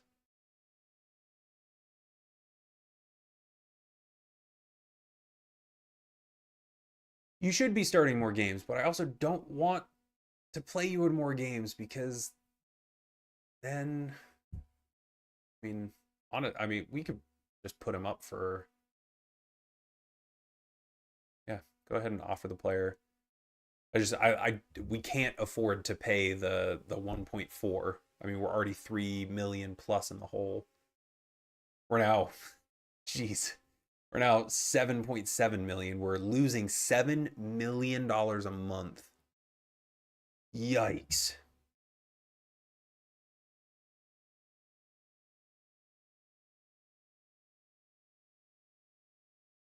And now we play Liverpool, first place Liverpool.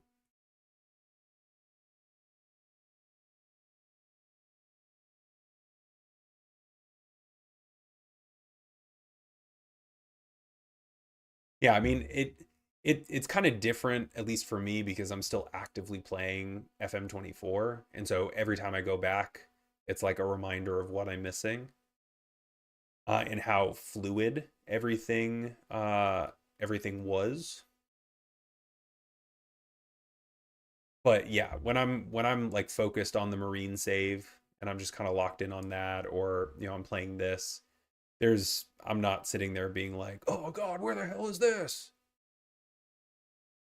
It's funny that you say that. I was literally just thinking that in my head, that I think for the most part, whatever, right?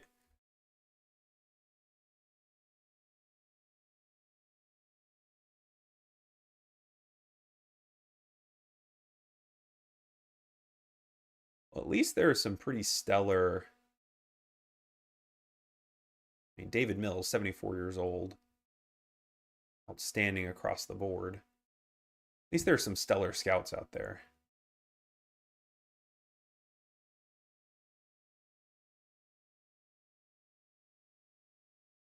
I wonder, so like David Mills there, the old man, he was outstanding for player recognition, ability, and potential. Very good with adaptability. He's only a like a regional scout. Yes, he's from England, but his adaptability being very good. If I were to send him to like Panama or Costa Rica or Antigua or some, I don't know, some random thing, he's obviously very good at what he does. But because he's regional reputation, would that affect his ability to find players? Like, would he not find the same type of player as opposed to somebody who is the exact same, but like a worldwide, or even like less qualified in terms of his abilities, like maybe a good potential ability and ability, but a worldwide or continental reputation? I wonder.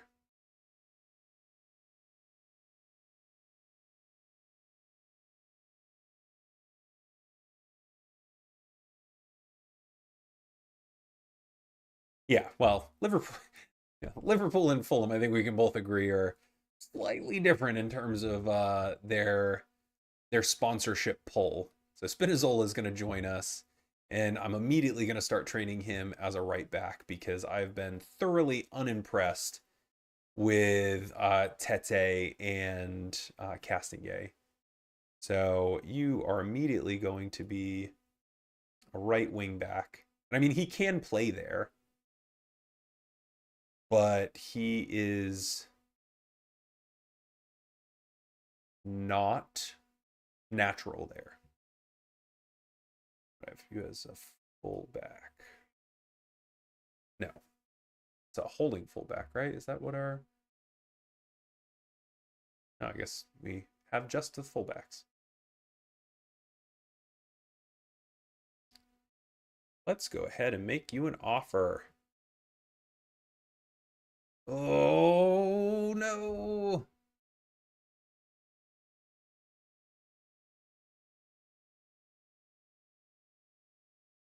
Dang, it's because good people want him. Holy Christmas! I mean, United, Al Hilal, Al Ittihad, Milan are in for an early transfer. Yeah, we are not getting that guy. That sucks.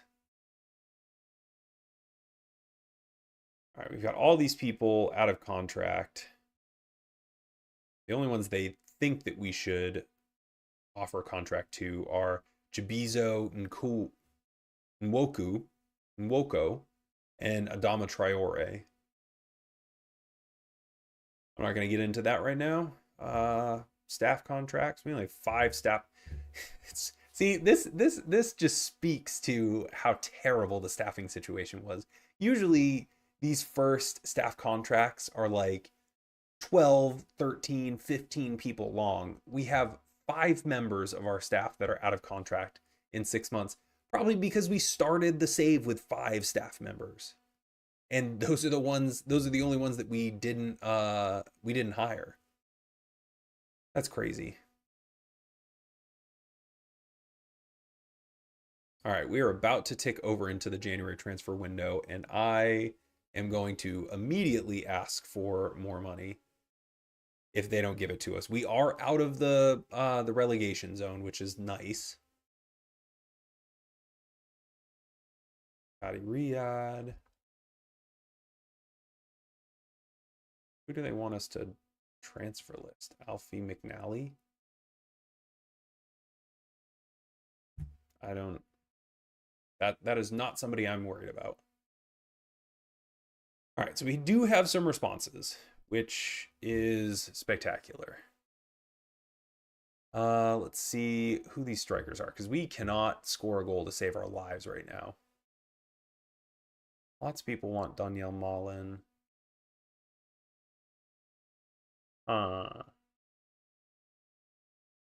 We've got Kevin on that left side. Chikwueze, but he's gone. I mean, these should be people that we're looking at in terms of strikers.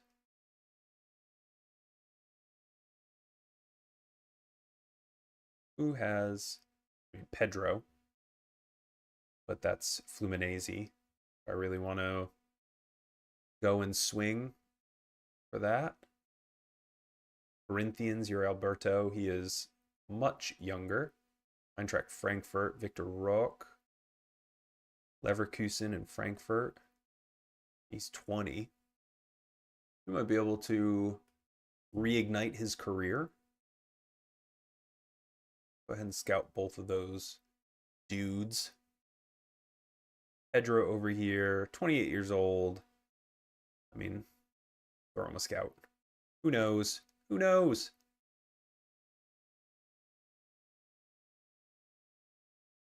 I mean, Ivan Toney. I would love to have Ivan Toney, but we're not going to pay 64 million, and he's going to want probably more than Ruben Neves.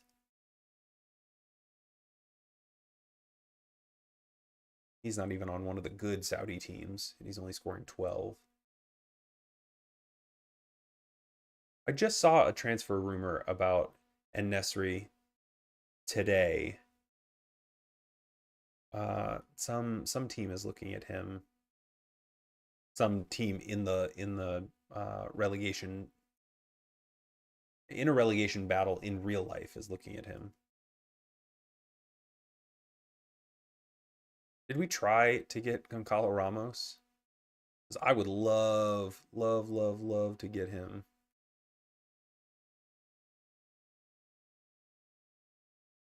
In 125K, 900,000 a week. He's on the loan list, you freaking donkeys. And they want a mandatory fee of 55K. No thanks. We cannot do that.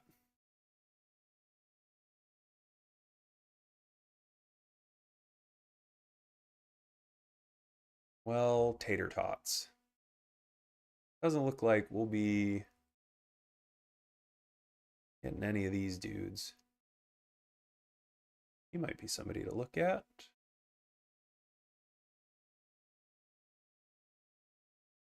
Chris Wood.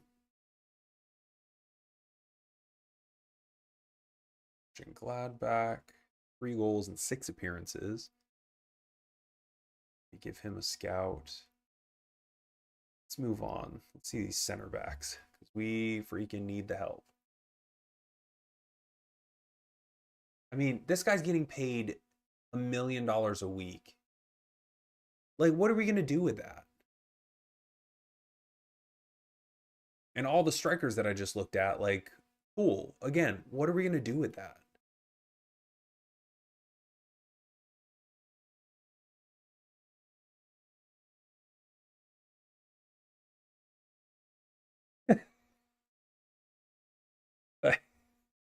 That's hilarious.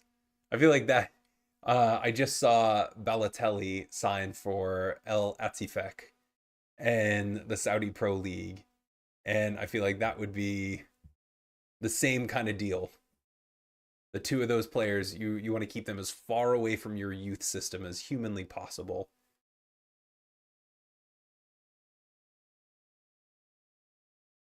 Marco Friedel.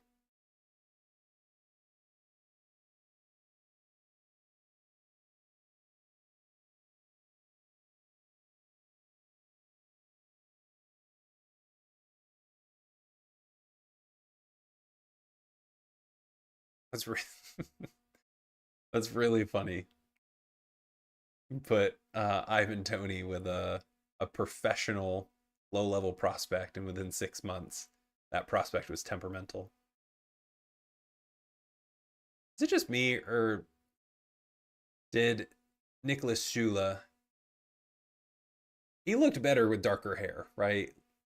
I mean, he looks goofy here with his old blonde wig there.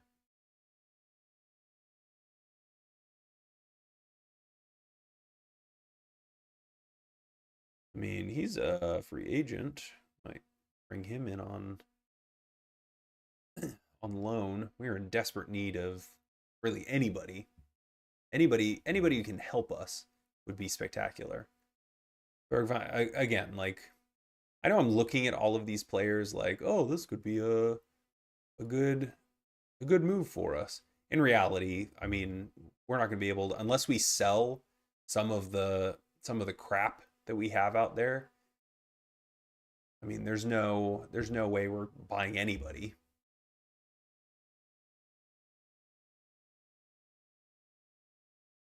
Hydration break.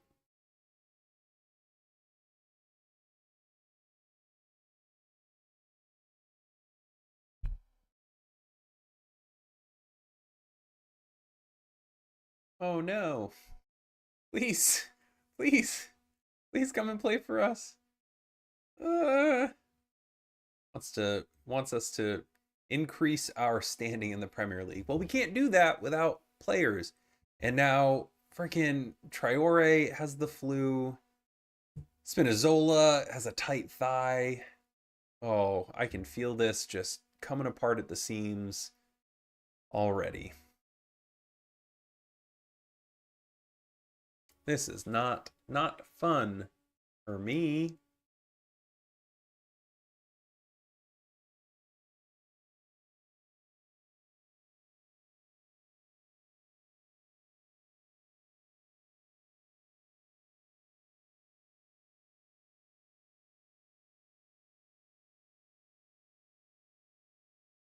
Doesn't want to get in trouble with anyone, so they give real players the hidden attributes they think they deserve.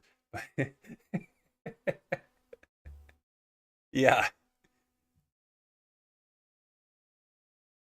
I I agree with you.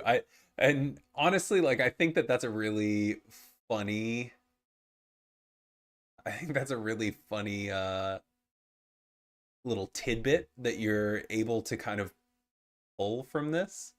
That just some like random people, because I mean, this is all uh that's what's great about FM is it's like it's I mean, it's grassroots. Like, the you can sign up, legitimately sign up to become a Sports Interactive scout for your local teams. And so, like, you go in, you fill out the paperwork, you go and watch the games, and like, you keep track of the players for them.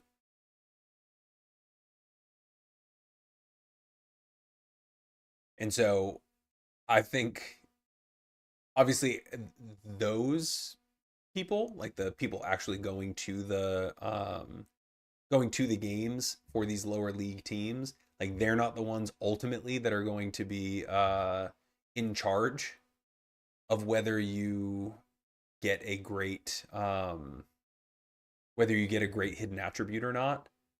But I really do think it's hilarious that there are people out there being like, yes, this person is balanced, and then writing like strongly worded letters after being like, this guy's a freaking nightmare. He hates everybody and everybody hates him. Tank his attributes. Tomiyasu seems to have gotten over his knee injury, though he might have problems in the future with injuries. But I mean, he's a decent Premier League player, and he's a right back, and we need him. incredibly intrigued. I'm sure he just wants to get back to playing. Right back with a fullback role. So we would have to alter how we play. Currently, we have 2 wing backs. And, I mean, his crossing is 10. So, not great. He is wanted by a decent number of teams. I mean, if he wants to come in as a squad player, I am cool with that. Give him our teeny tiny relegation release clause. Him wanting a $39 million relegation release clause makes me feel happy. Because then, worst comes to worst, we can send him off and potentially make some money. See if there are any other freebies out there.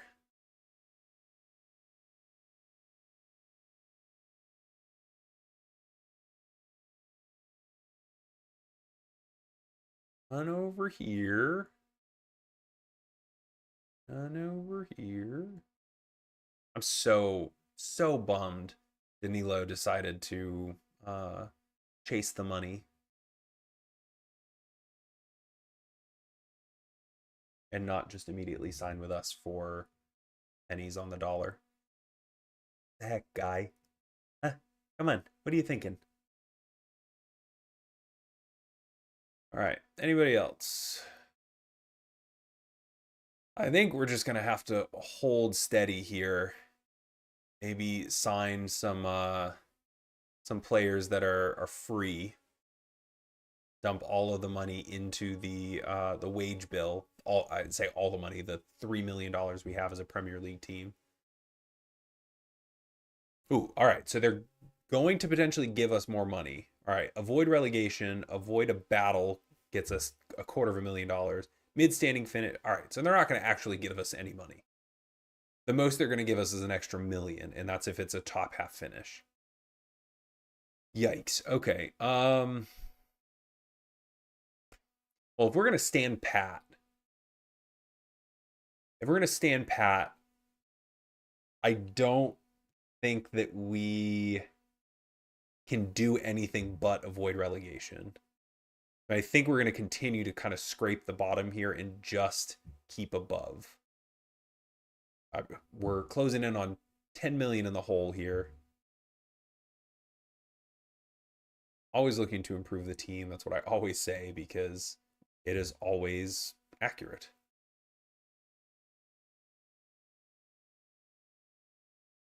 But yeah, I don't think Gary Brazil.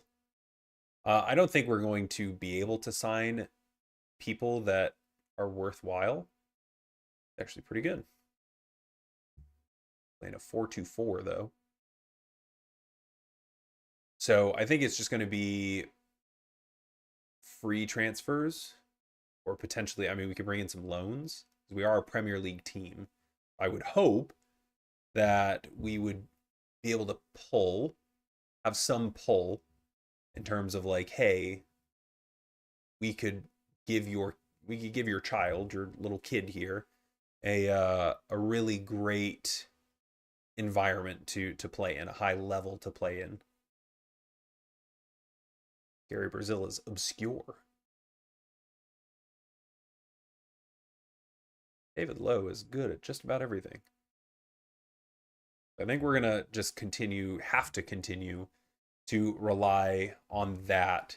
Stay pat, just try desperately to stay up. No, that is a defeatist mentality. We will stay up. Nigeria has lost. I wonder if that's in the group stage.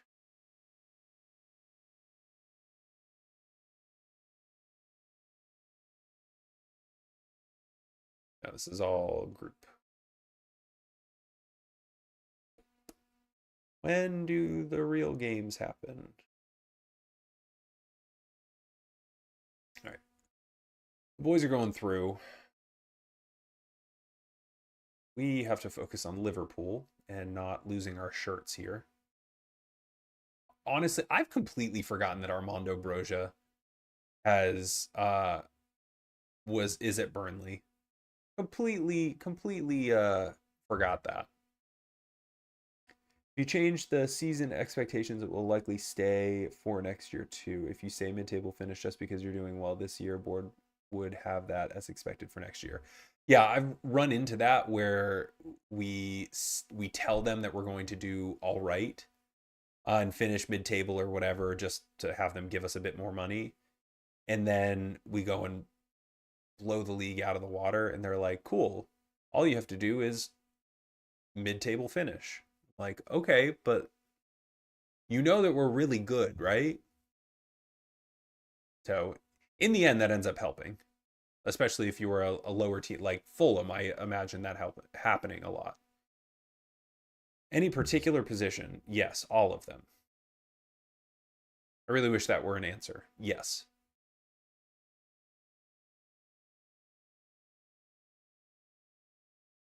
That is true. I that is true. That whole situation, I think, is wild. So David Mills is going to leave Leicester and come and join us here at Fulham. Good for him. We did pay 350,000 for him, but at this point, I mean, we're hemorrhaging money. What's an extra 350,000? Honestly, what's the extra 1.5? We might end up playing what's his face?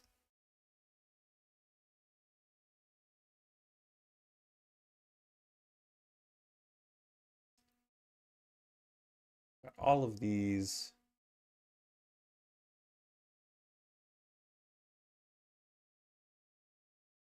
Any freebies? Yes. Mr. Demirel, who doesn't want to sign for us. But he wants, I swear to God, if he signs for Bournemouth, I'm going to be roll pissed. Roll pissed.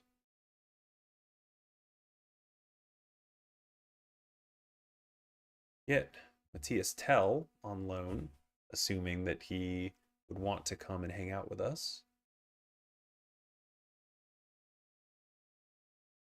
Which, honestly, that given how terrible this team, the reputation of this team, that's not a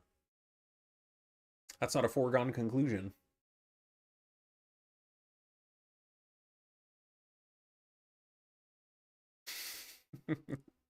Is that the Greek business model? The do it or you die kind of deal?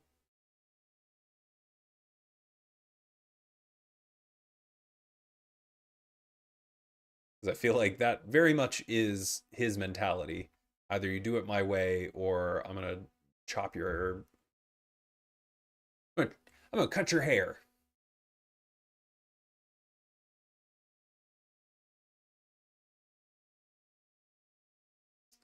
Again, none of these people like I mean, I guess we could try to take Daniel Malin on loan.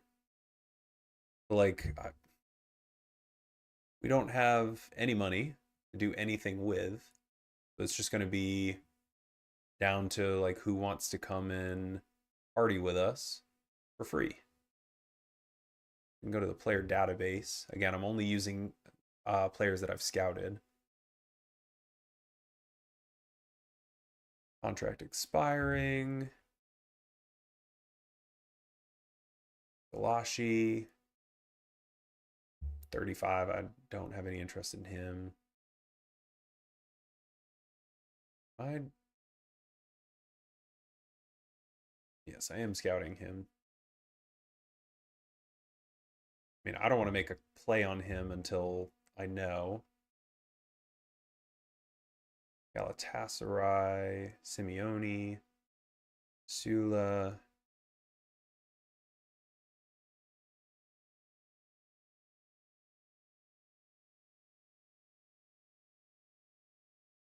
I mean, he's got pretty deep. This center back, Diogo, 26 years old, 6'3". He's got decent potential on him too. Potentially 5 stars.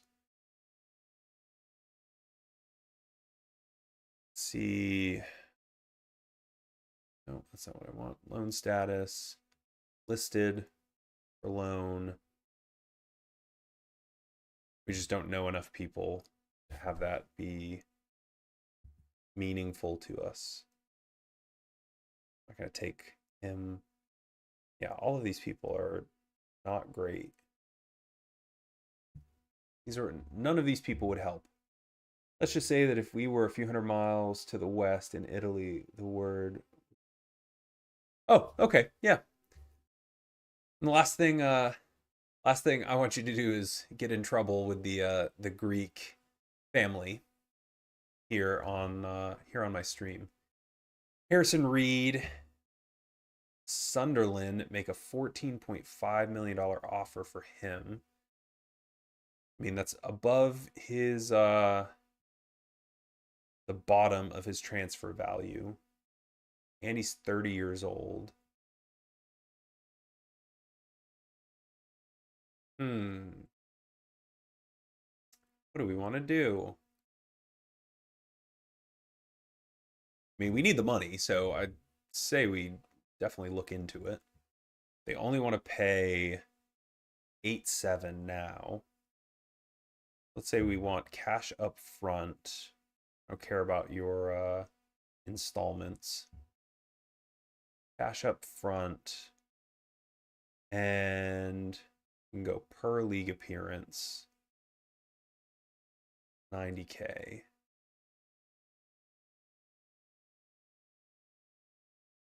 Actually, no, you can have your installments.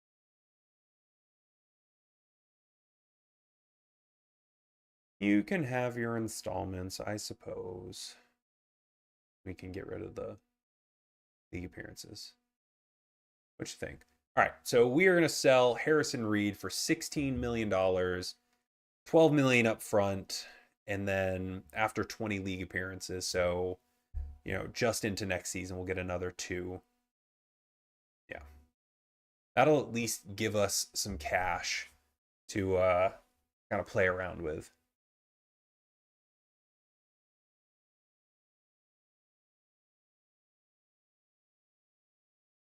Oh, it is late. All right. Oh, and we just started the transfer window. Okay.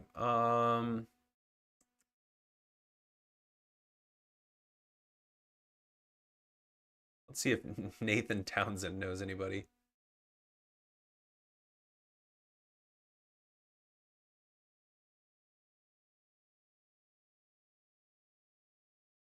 Well, now at least if we get somebody decent, an offer for somebody decent, or can make an offer for somebody decent, we'll have some money.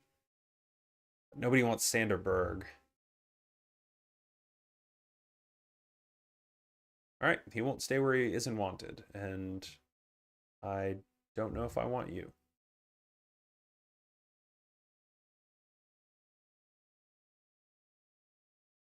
West Ham, maybe you want to come in for your guy? Maybe, baby.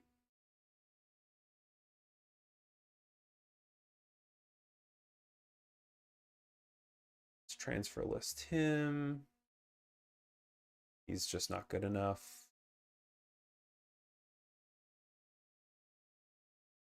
Just gonna do it all. Let's hope that honestly, like,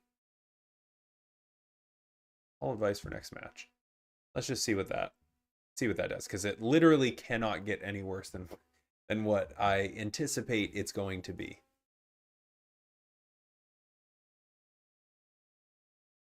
I cannot wait for our 3 African players to come back. Oh, 75 million for Anthony Robinson.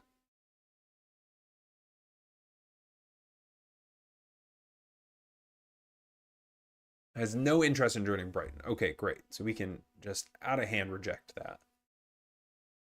Senga, Roma make a Sander Berg offer for 24. Okay.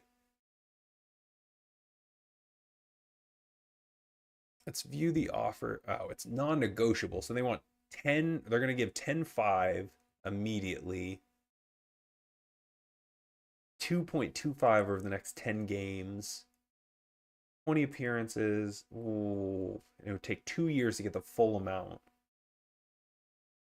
I mean, that's 2 midfielders for like $20 million that we'd be getting rid of. Think we can do better? I think we can do better.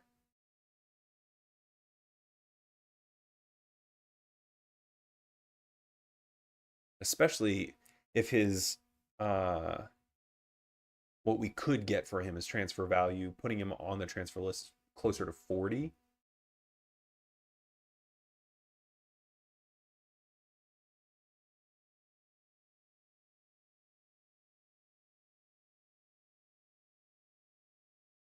Yeah, I mean, yeah.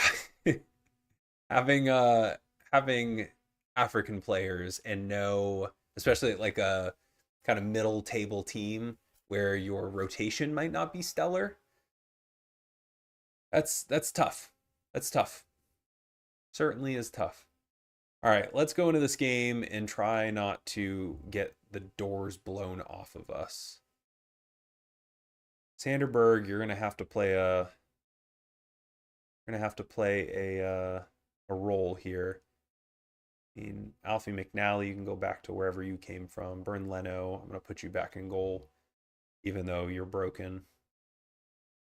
Kevin, I'm gonna put you back over here because that not that I really gave you much leeway, but that little experiment was not worth it.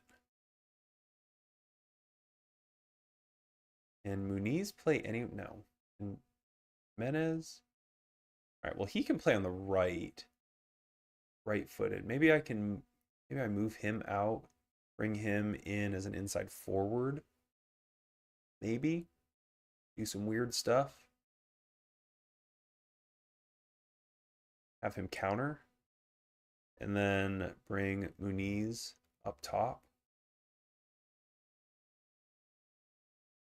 Who knows, you know?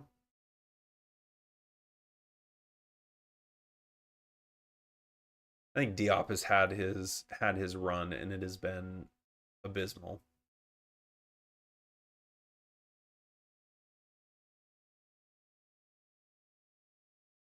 Have you all pick your roles again and see if that changes anything. I mean, we're going in one sub short because I just don't want to continue to pick through the U21 team. But we are, yeah, we're going in kind of flying by the seat of our pants here.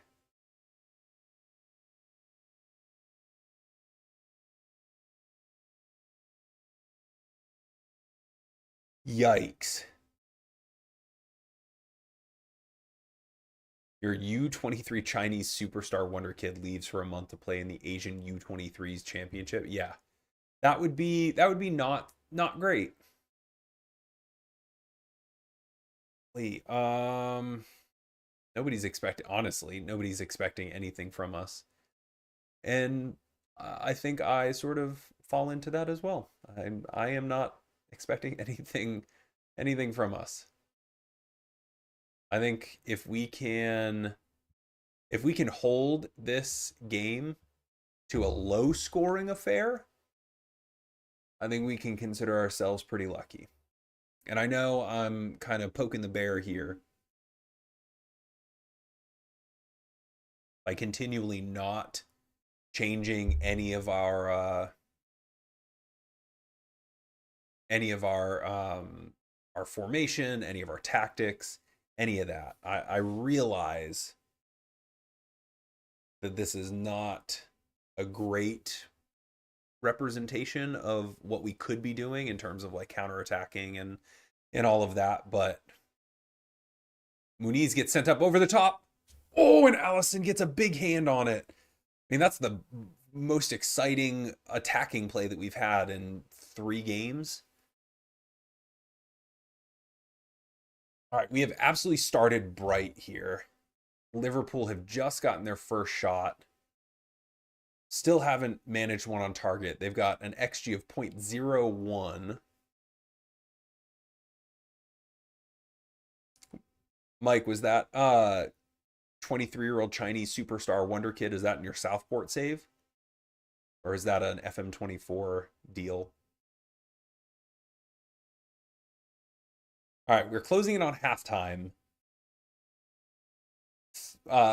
Positively, we have been the better team, and we are going into halftime drawn 0-0 at Craven Cottage. So this is the game that just recently got played in real life. Or no, I guess one that will get played soon. No, recently. I forget what day it is. It's the 11th. Not positively. We have not managed a shot or a shot on target since like the 20th minute. So that's not great either. We are still sitting on 4-2. Robertson puts it up to Cody Gakpo, and that is the end of the highlight. They must have just squeaked a shot on target there at the end of the half. And now they've got a corner. Andy Robertson, this is the goal. Andy Robinson puts it all the way up for Konate, and we punch it wide. Wirtz goes out for Robinson, out to Gakpo, to Gravenberch. Isak is playing because what a save by Burton Leno. Thank goodness he is back. Isak's broken leg hasn't shown up in the game. Andy Robertson goes and tries to sauce whoever's over there playing right back. Is that Castingay? Chiesa, Frimpong, out to Chiesa. Frimpong again. Chiesa, Kevin. I don't even know if he was close enough to go and push Chiesa over like that. Lexi McAllister dumps it into the back stick. Joachim Anderson. And Chiesa puts it low and squeaks it through everybody. Oh, biscuits. Well, that's frustrating. Started with Hampton and Richmond in the 6th tier, and I eventually found my way to Liverpool. Thankfully, it was Liverpool, so I had to, well, yes. I'm sure that would have been an absolute dumpster fire if it had not been a team like Liverpool. Chiesa goes way out wide to Gakpo, and Florian Wirtz is standing literally in the goal when he receives that. We had done so many good things in the lead up. And Muniz, again, we are 55 minutes in, and Rodrigo Muniz has perfect fitness, which means nobody's freaking running. And Raul Jimenez is, again, almost on perfect fitness. And he's playing in the... Allison goes and tips it wide. He's playing on the wing, so he should be doing, theoretically, a lot more running. Yeah, the floodgates have opened. That's right here. Joachim Anderson goes up to Raul Jimenez. Florian Wirtz just skates around. Chiesa attacks the wing there. Kevin not knowing right from left. I think that was a Travella. Oh, yikes. Remember when I said that I was super excited going into halftime, drawn 0-0, but I was hesitant to celebrate because we hadn't gotten a shot on target in 25 minutes. Well, yeah, this is kind of why. Let's see what Kevin can do up top, because it can't be any worse than Muniz.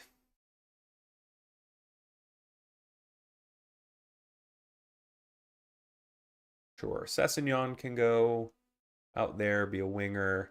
I mean, Raul Jimenez, I wasn't, I guess, expecting very much from him out there. But I was expecting a little bit more, perhaps. Maybe a tiny bit more.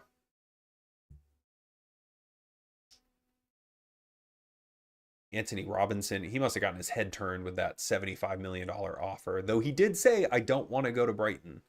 I don't know why he's all of a sudden deciding that, just kidding, I don't want to play anymore, so maybe you sell me. We are just atrocious. We are...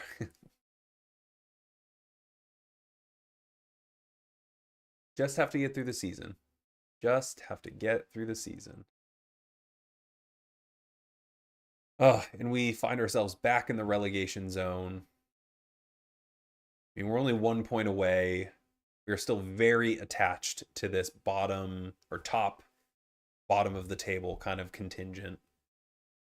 But we're needing to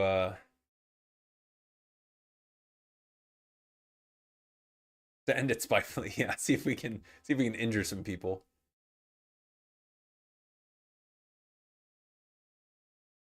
We can save some legs here. We got one more person that we can bring in. Sanderberg, Cliff, Diop. Sure. Cliff can take Anthony off because he's not played very well and he absolutely should be doing better. I will say, at least we stopped them at 3, right? They're going to obviously score 2 in stoppage time now that I've said that, but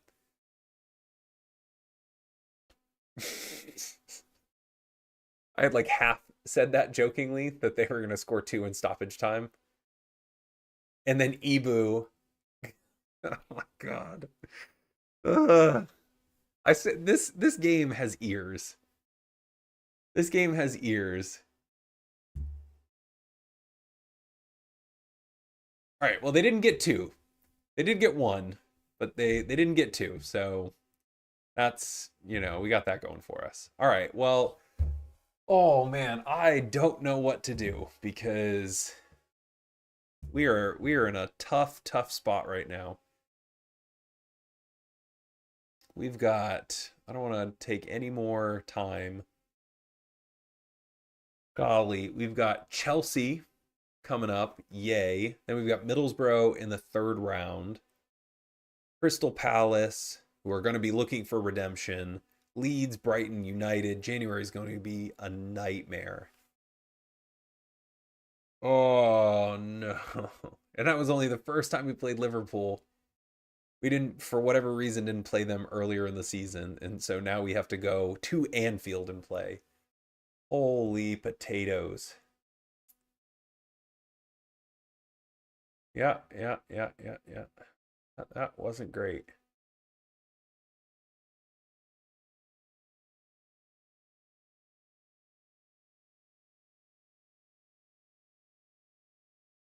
Okay, so Al Hilal has offered 56 mil for Emil Smith Rowe, but he wants to go to Al Ittihad or remain at the club.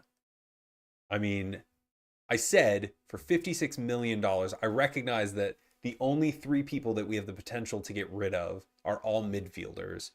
But out of all of them, this would be the season-changing money.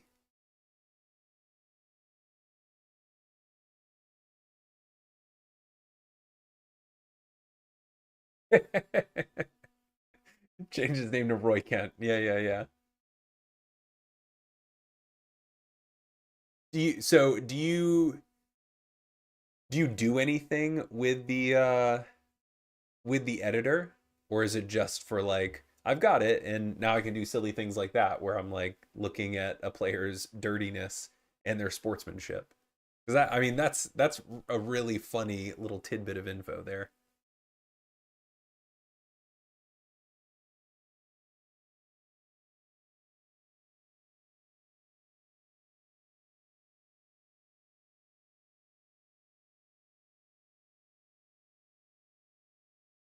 Okay, well, if Smith Rowe goes, we're going to get a crap ton of money for that.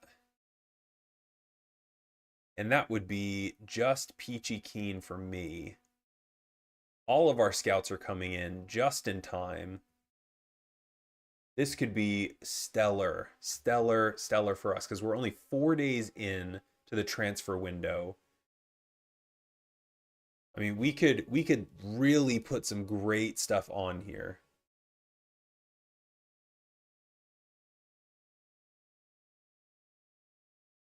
Harrison Reed is going to go for that 16 million. 13.5 will be added to the transfer. So, I mean, honestly, if we get all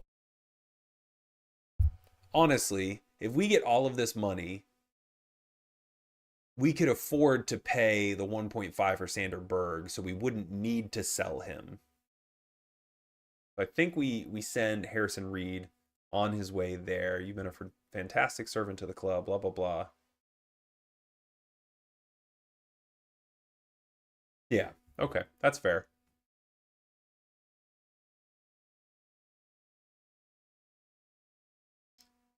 All right, so that's going to immediately go. I think we get like 13.5 in our transfer kitty.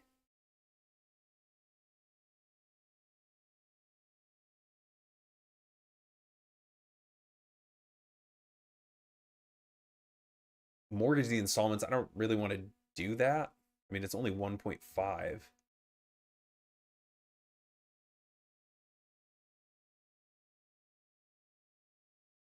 All right, so we're about to go play Chelsea, and they just beat City 2-0 with Robert Sanchez being player of the week. Not looking stellar for us. Okay, definitely not.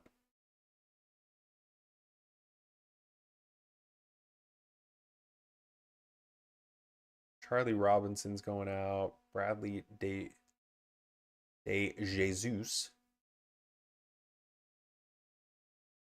Bren Leno, sure, yes, yes, whatever. Cool.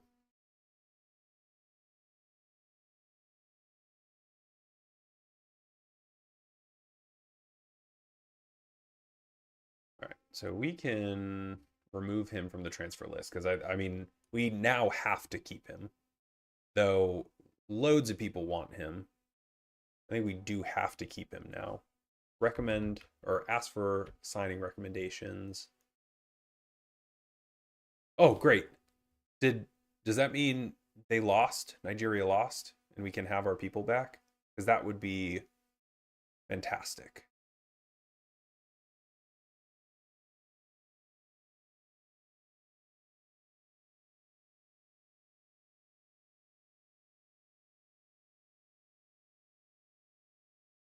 We'll just ask all of these.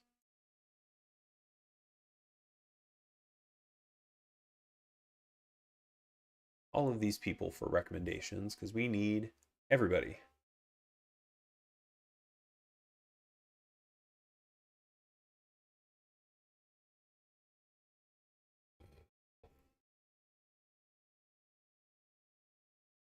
Maresca suggests Fulham Clash, all about desire.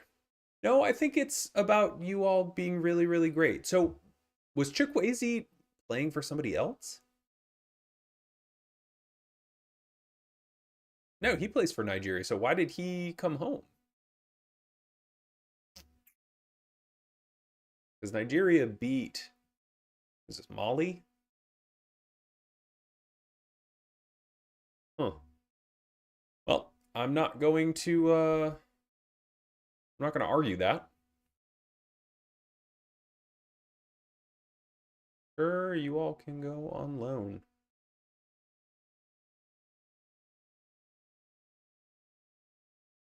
Right, let's see what these guys. All right. So that U18 physio brought in 20 recommended players. I just asked like 5 scouts and they gave me 13 players. Presumably they're of a little higher quality. Presumably. But that's not I don't think that that's good. If our scouts don't know enough or don't know more people than our U18 physio. That's Anthony Robinson's spot. Yuri Alberto. This is that Corinthians player. Wanted by Eintracht Frankfurt.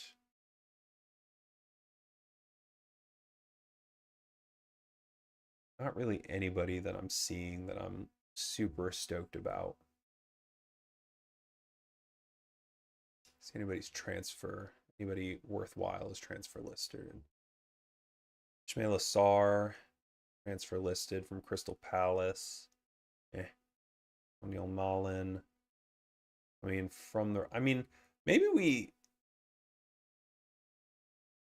he wants 142K. That's not going to happen.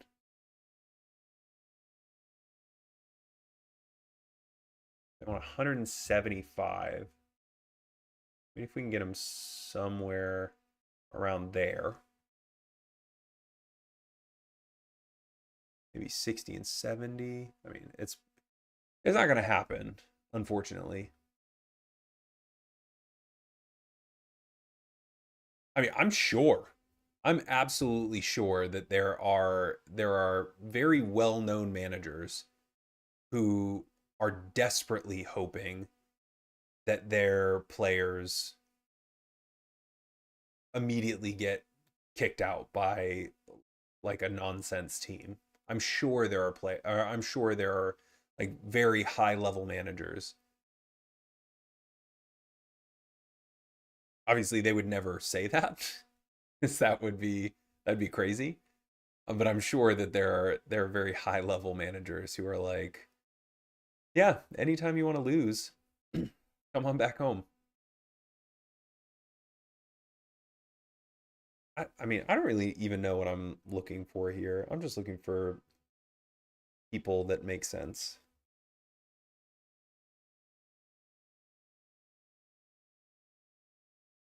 He's at least a center back. What does he want? Start the majority of matches.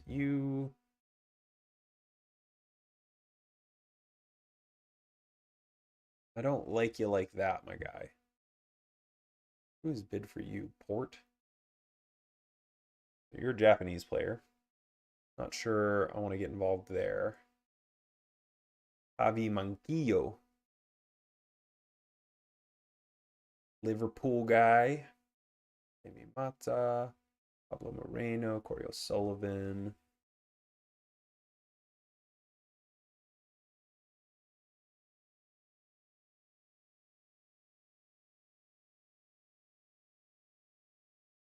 It's crazy. I mean, honestly, like if we can, it's not going to happen. Like if we were able to pull Ruben Neves, that would completely change our midfield.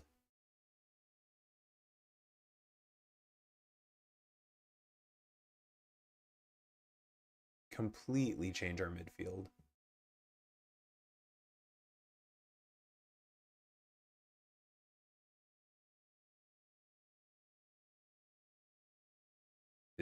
Does Matthias Tell want to come? I mean, I'd be willing to pay all of this.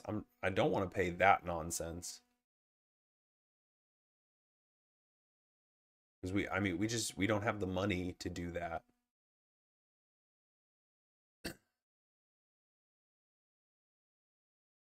We don't have the money, you freaking idiots.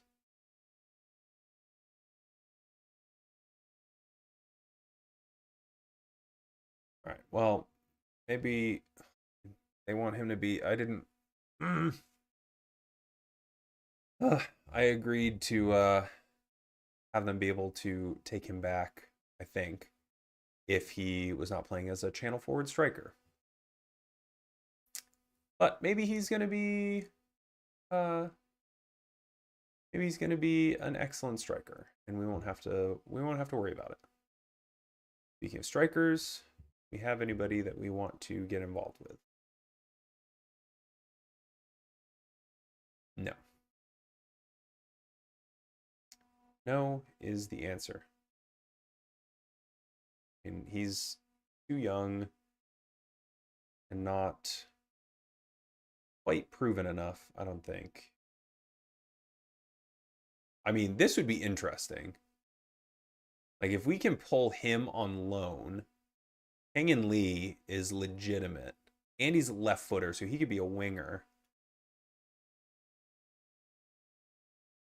That's just wild. And a mandatory Christmas. That is crazy. Who in their freaking special little minds?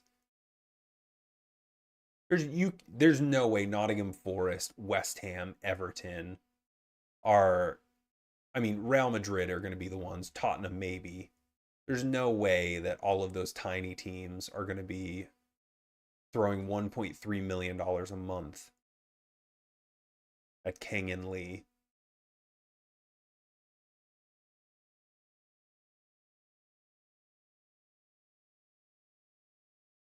Let's scout him. See what's going on there. It's Vega.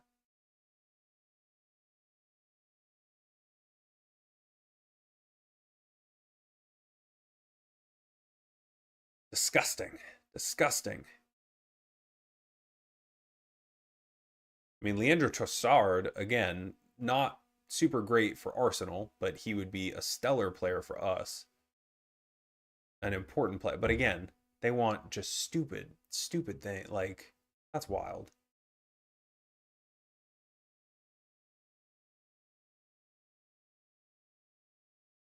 I wish these stupid people had some brains.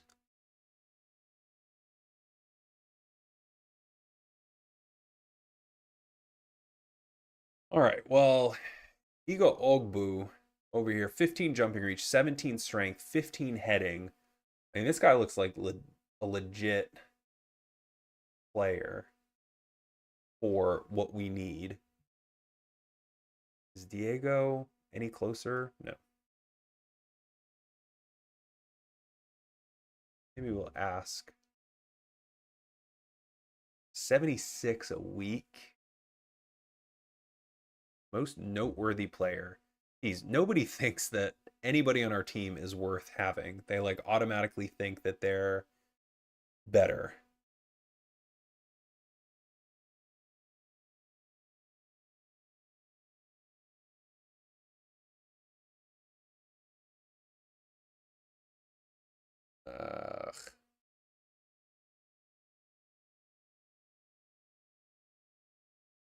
What's his preferred position? We don't know. Because I don't know enough about him. This is dangerous.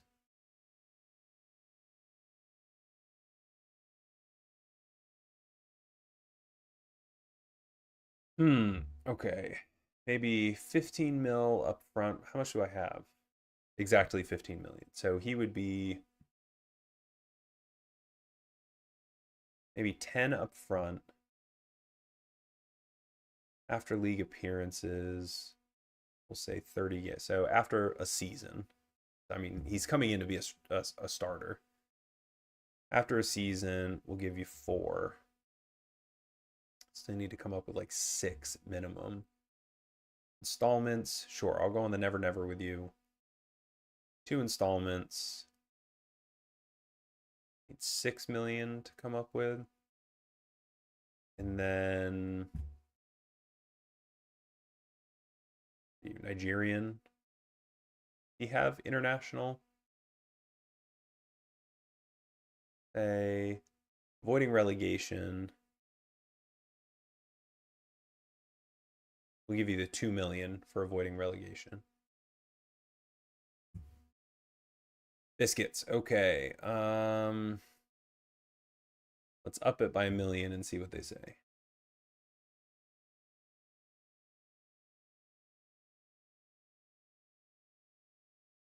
Well, maybe Ruben Neves and what's his face will never get signed, and it'll be fantastic.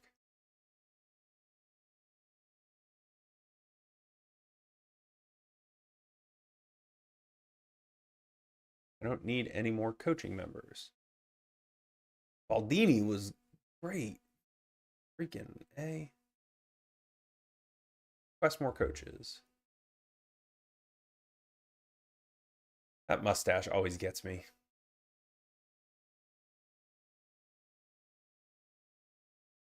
Okay.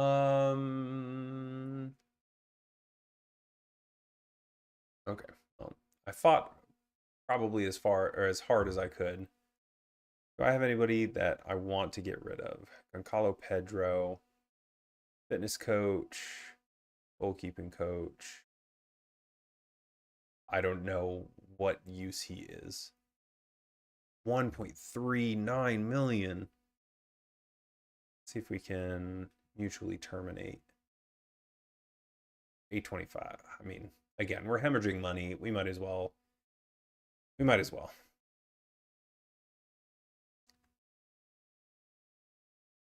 He was a very good attacking coach.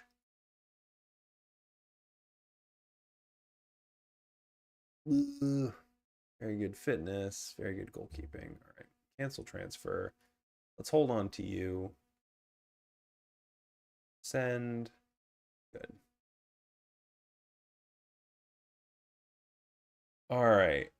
I think I'm going to play the Chelsea game and then skedaddle for the night. See who we have here.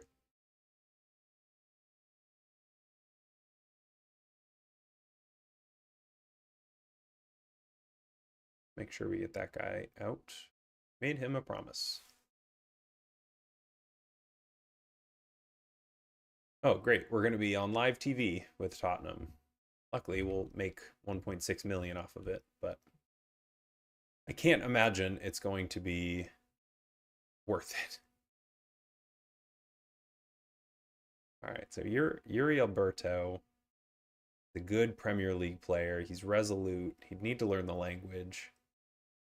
Inaccurate when crossing the ball. I don't need you to cross the ball. Might be somebody we can look at. Look at you. What do you think these people want? 80. So he's coming in to be like a legitimate player.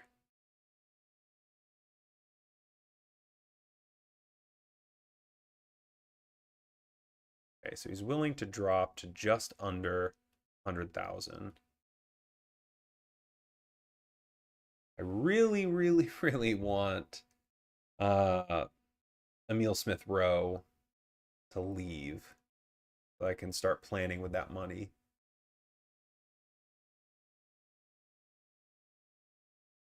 Minimum league goals, let's say 20, get some 90K. I'm just going to dump this all into minimum league goals. 150, 30 league goals, I think. I think we're doing pretty well for ourselves there. That only gets us up to 11-7 though.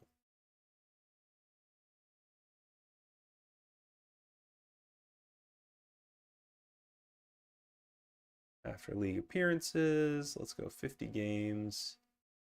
We'll give you 4 million for him. 15-7.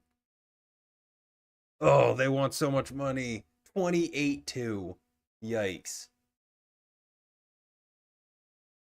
I mean, we don't have that money, you freaking tater tots. I'm just under. Well, we're gonna have to blow our entire load.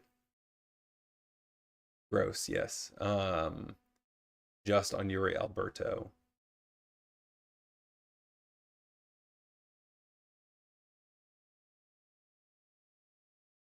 To just be able to throw money at players. That why you do the one big money club save?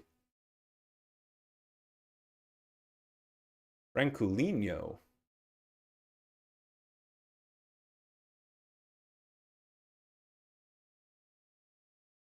He's legit too, but he's gonna cost so much more money. God, he's only in 4K a week as a star player, and they're gonna make some serious money on him.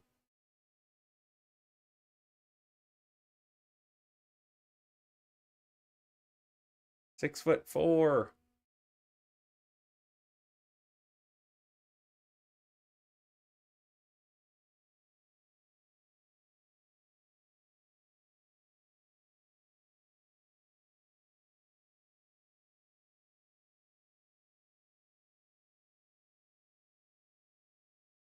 All right. Like I said, I'm gonna do the Chelsea game here. Get us past that, maybe get up to the Middlesbrough game. And then head home for the night. And by head home, I mean walk across my house. Head home in game.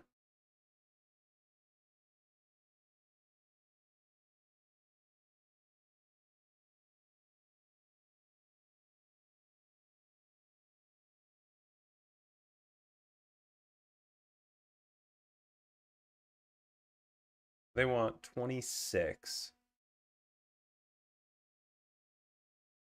I mean, is it a... I mean, until Emil Smith Rowe goes, it's a decision between a center back or a striker. And I think one would say that you can't win games unless you score. And we have, theoretically, Calvin Bassey coming back in at some point.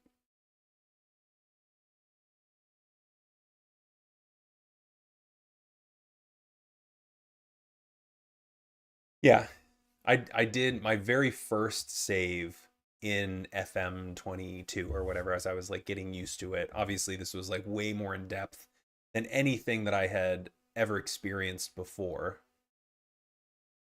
My first save was a Liverpool save, and it was a lot of fun. I was able to take out some anger on some players that I really thought should have been doing better, which was fun.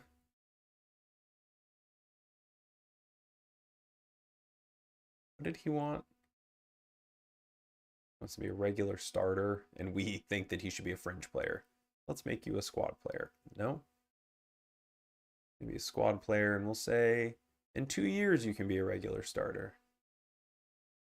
Cool. He's not going to be here in 2 years, but no, I'm not going to pay you $110,000 to be that. Not going to happen, my guy. But yeah, I mean, it was that was a lot of fun because I got to just throw money at people, and also I got to throw away the trash that I did not want to play with anymore because I thought that they were unworthy of my time. Sure, dude, you can be an important player if you'll score freaking goals for us. He does want us to be in the top half next season. Minimum release clause of 66. What are we paying for him? Like 14?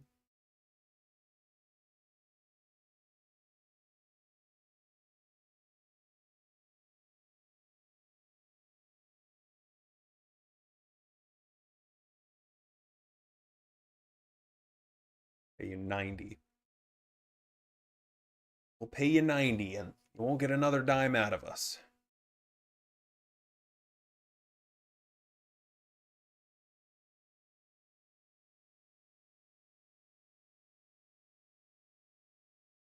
That's a good sign. He wants to be a regular starter, but we think that he could be an important player. Minimum release clause, that's fine. Attackers, yes, please.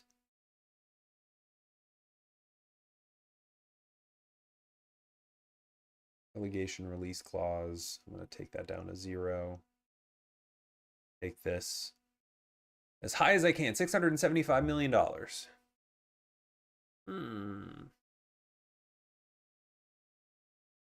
See what you do with this. 60 mil. He's going to cap it at 60. Oh, how much are we paying for him? Not a lot, right? 24. So we'll double, almost triple our money. All right, let's invite Chelsea into Craven Cottage here and not have fun doing it. All right, Chukwueze is back, thank God. So Kevin can go back onto the bench. Cool. Alex Iwobi is back, thank God. He can go back. Calvin Bassey, thankfully, is back.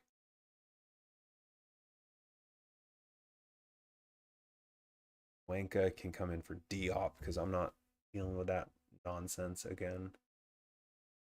I probably should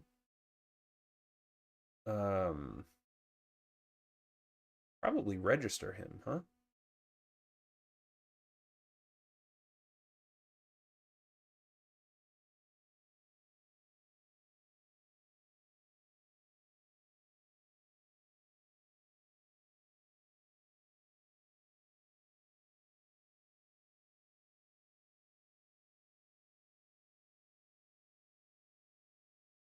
Hello? Hello? I did register you.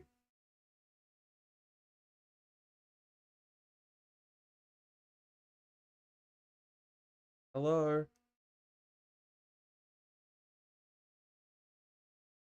Not doing something correctly? Or because it's late, trying to do it on the day, they're not gonna let me do it. You frickin' frickers.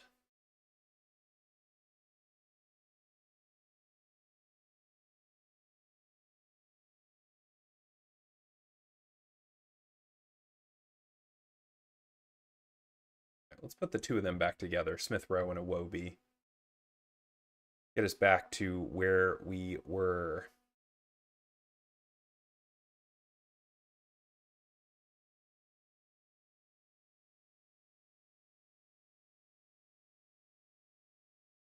All right. All right. I know this is Chelsea, but we do have all of our African players back. I'm hoping against all hope that we can make some happy memories having Chelsea come into Craven Cottage, because God only knows we freaking need it. Reece James is out. I saw that. They're second in the form table. We're 10th. Jeepers. I mean, we are the underdogs here. I have faith in you. I really do. Go out there and make me proud. Make a difference. It's snowing now. Great. Chelsea gets us kicked off. Draw Hato goes out to Garnacho Caicedo. I mean, maybe, just maybe, we'll make it to halftime like we did against Liverpool. Not that that ended up helping us in the long run. I think we ended up losing that game 5-0. Because our guys just got tired. And Liverpool is Liverpool, and we are just desperately trying to hold on for dear life. Chukwueze goes and blows past, who was that, Malo Gusto? Chukwueze into the end line, cuts it back to Iwobi. Muniz does nothing with it, and they find Cole Palmer on the counter. Pedro Neto into Cole Palmer. João Pedro goes out wide to Garnacho. Oh, and again, we have started so brightly. 4 shots, 2 on target, a 0.68 XG. I mean, we should have been doing a little bit better there. I won't lie to you. We should have been doing a little bit better. Let's encourage the boys, because again, this is a very bright start. Again, we have not had a shot or a shot on target since I mentioned them. Maybe I should just stop talking about the statistics. Oh, there's a shot. Okay, maybe I should stop talking about the statistics, because it seems to not go in our favor when I start talking about how we're doing.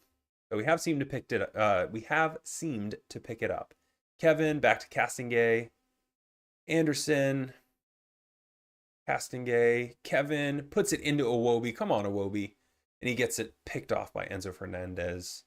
João Pedro goes out to Garnacho. Garnacho just skies it. Jiminy freaking Christmas.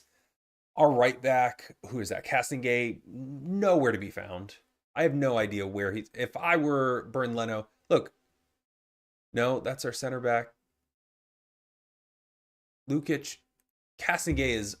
I think he was playing striker there for a minute. Yikes. Okay, well, we're down 1-0.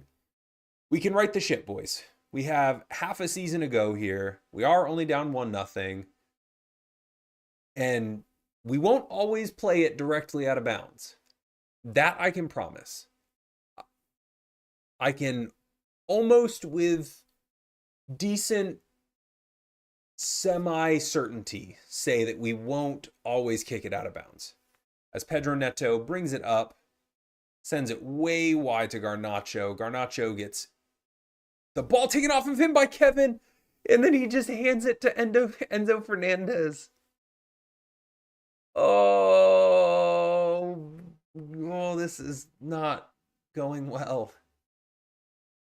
This is not going well, and we are falling further and further behind. We've got 20 seconds to go, so this should... Timothy Castlegate literally might be the worst player I've ever played with in this game. He is atrocious. I mean,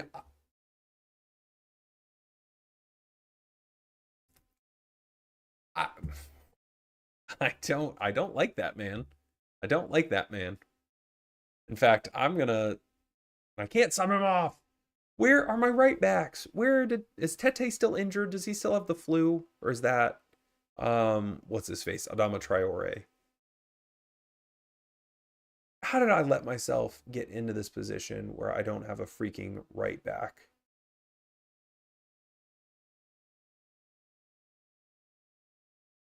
I bet you uh that's why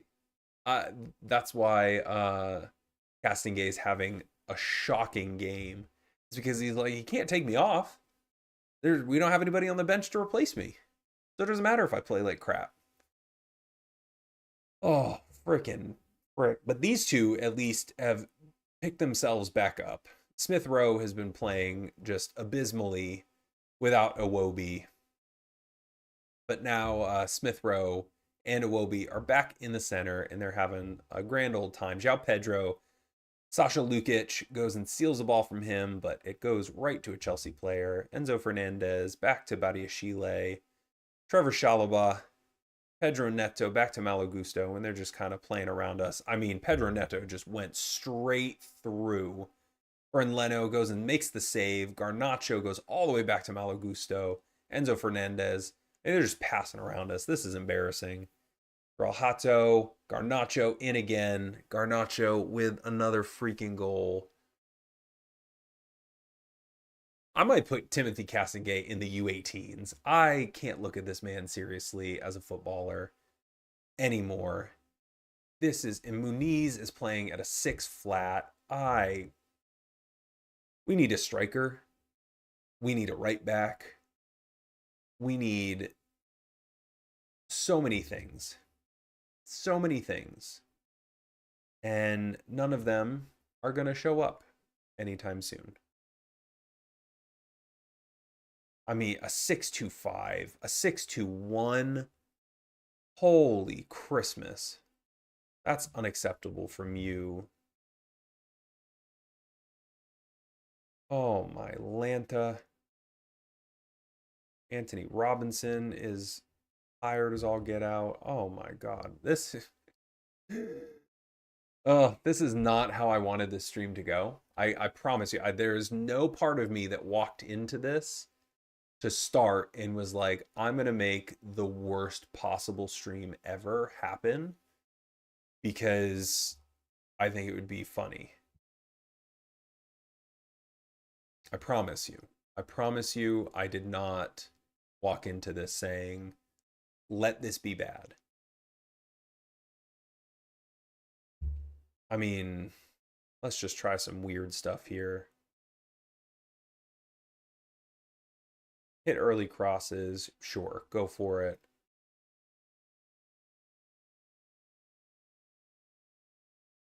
Standard.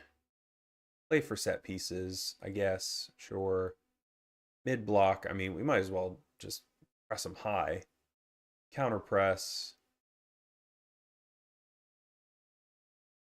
Higher. I mean, it really doesn't matter because Alejandro Garnacho is going to run past everybody anyway. Now, Chukwueze is hurt.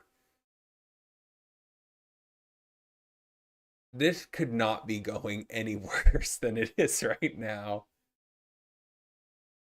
I literally don't think this could be going any worse than it is right now. I mean, maybe we go into this weird Kearney, Emil Smith Rowe can go up there maybe. Maybe go to a 4-4-2 diamond.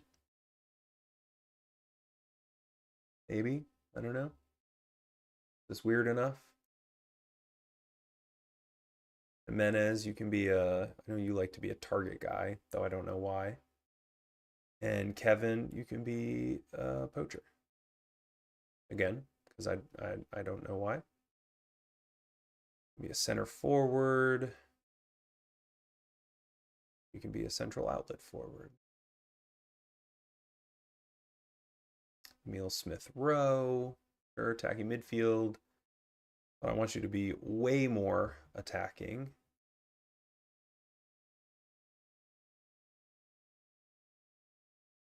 Can't have two of you fools in here.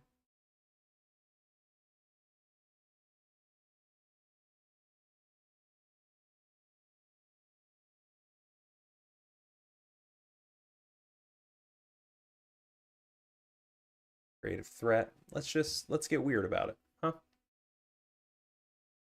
That means we need to change this instruction because we're not going to play through the flanks again. Play through the middle.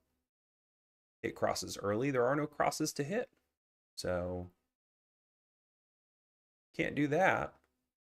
We can work the ball into the box probably. That's a weird pep talk. Yeah, plenty of time left. Go ahead, Tom Kearney. Make some things happen in the last 20 minutes here. Let's just make some weird stuff happen. Trevor Chalobah goes out wide. Jamie Gittins, with his speed, is just going to eat Castingay alive. Honestly, I guess I understand why they took Garnacho off. Oh. Because he was just eating Castingay's lunch, making it for him and then eating it. But he was on a brace. Let the guy play. Let him play. Alex Iwobi is not doing well, per usual. And Sanderberg,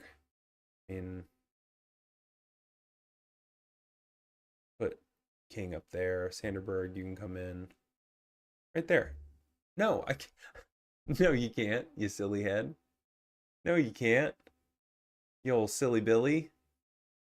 Because I don't have any more substitutes. We got 10 minutes to go. We are only down 2-0. But this game has been so much closer. We have better XG. We've had 4 shots on target. We're now playing this goofy, slim 4-4-2.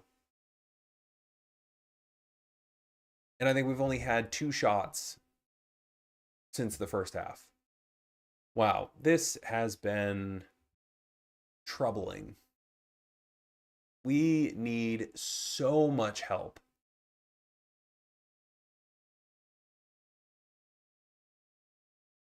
I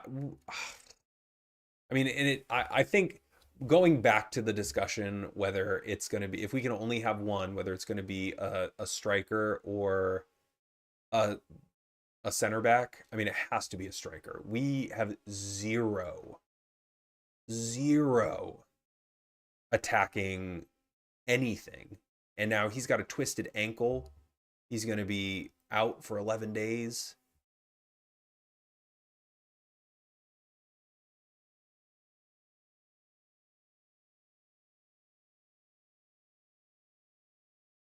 Continue the loan. I don't know why I would send him back for a twisted ankle. Oh, okay. Well, we've got Matthias Tell, and he wants to be a striker. But if we bring in that other striker, I don't know. We need as much help as we can get. I'm just gonna say it. We need as much help as we can get. I don't really care about any of that nonsense. Ask coach to assign. Yes, cool, great. Where is the freaking money? Where is my money? Where's my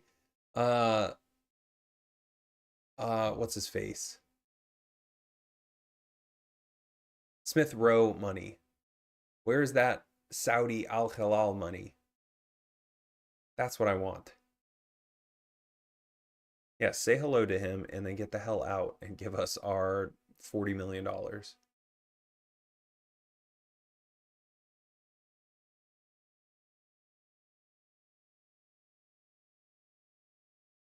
Who are you, Brandon Austin?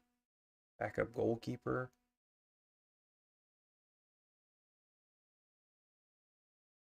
we are in just dire straits right now.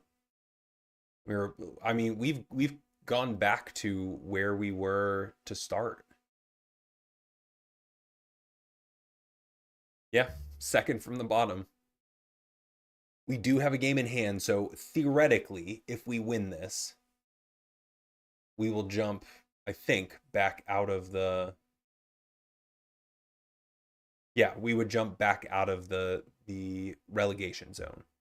So we have to win our next game. But this, I mean, we beat Burnley 1-0, and then drew Nottingham Forest, lost to West Ham 2-0 away, lost to Liverpool 4-0 at home, lost to Chelsea 2-0. So we haven't scored a goal since Nottingham Forest. We haven't scored a goal in 3 games. Yeah, I absolutely need striker help. We're still not supposed to be doing this bad. I mean, we're 300-1 to win, but we should be 11th according to the season preview. This is just not great. Where are you? Who else has bid? Marseille. Yuri Alberto. Eintracht Frankfurt want him on loan. We want to buy him. And we're the only one with money on the line there. All right, well, I don't want a transfer saga to develop. I just want him to go away.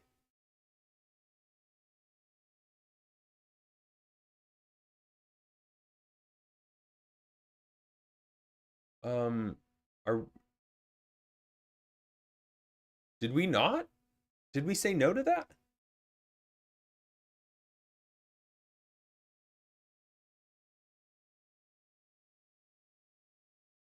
Did we say no to that? Somehow? No, he's in contract, right? Okay.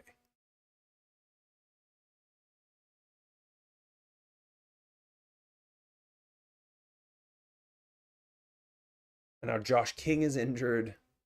Bernd Leno is oh my god. It literally Tomiyasu doesn't want to come.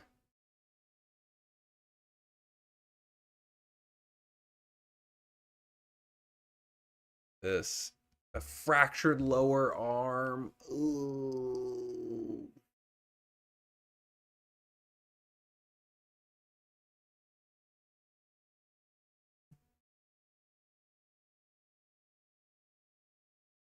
I mean, this guy looks pretty decent.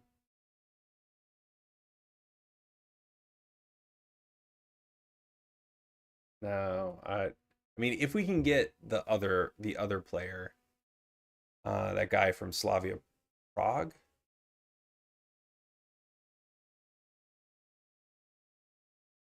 If we can get him, I think we're going to be doing all right. All right, so we go into this game against Middlesbrough in desperate need of a freaking win to right the ship. That'll be something that we look at in the next little episode. Because I need to go to sleep.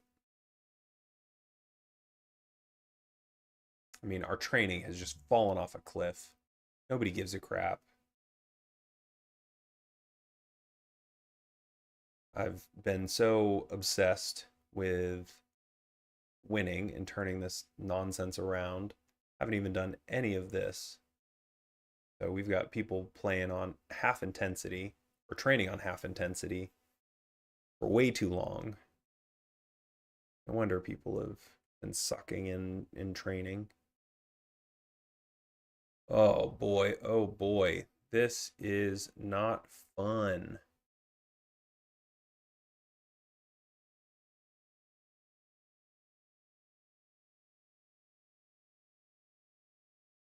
All right, well, I guess we will start with Middlesbrough in the FA Cup third round next stream. Dylan Lawler, we want to bring him in from Cardiff for $6.5 million. Why? Anybody? Bueller? Anybody? Yeah. All right. Well, that sucked. That was a miserable, miserable time. And yeah, that wasn't fun. But hopefully we can come back next week. I'm gonna be away out of town next Saturday. That's why I was really bummed that I couldn't do this stream last week or yesterday, I should say. So next week will also be a Sunday stream, but after that, the plan is to be Saturdays from here on out. I appreciate you all for sticking with me, and for Chris and for Mike for stopping by to chat. And yeah, I'll see y'all later.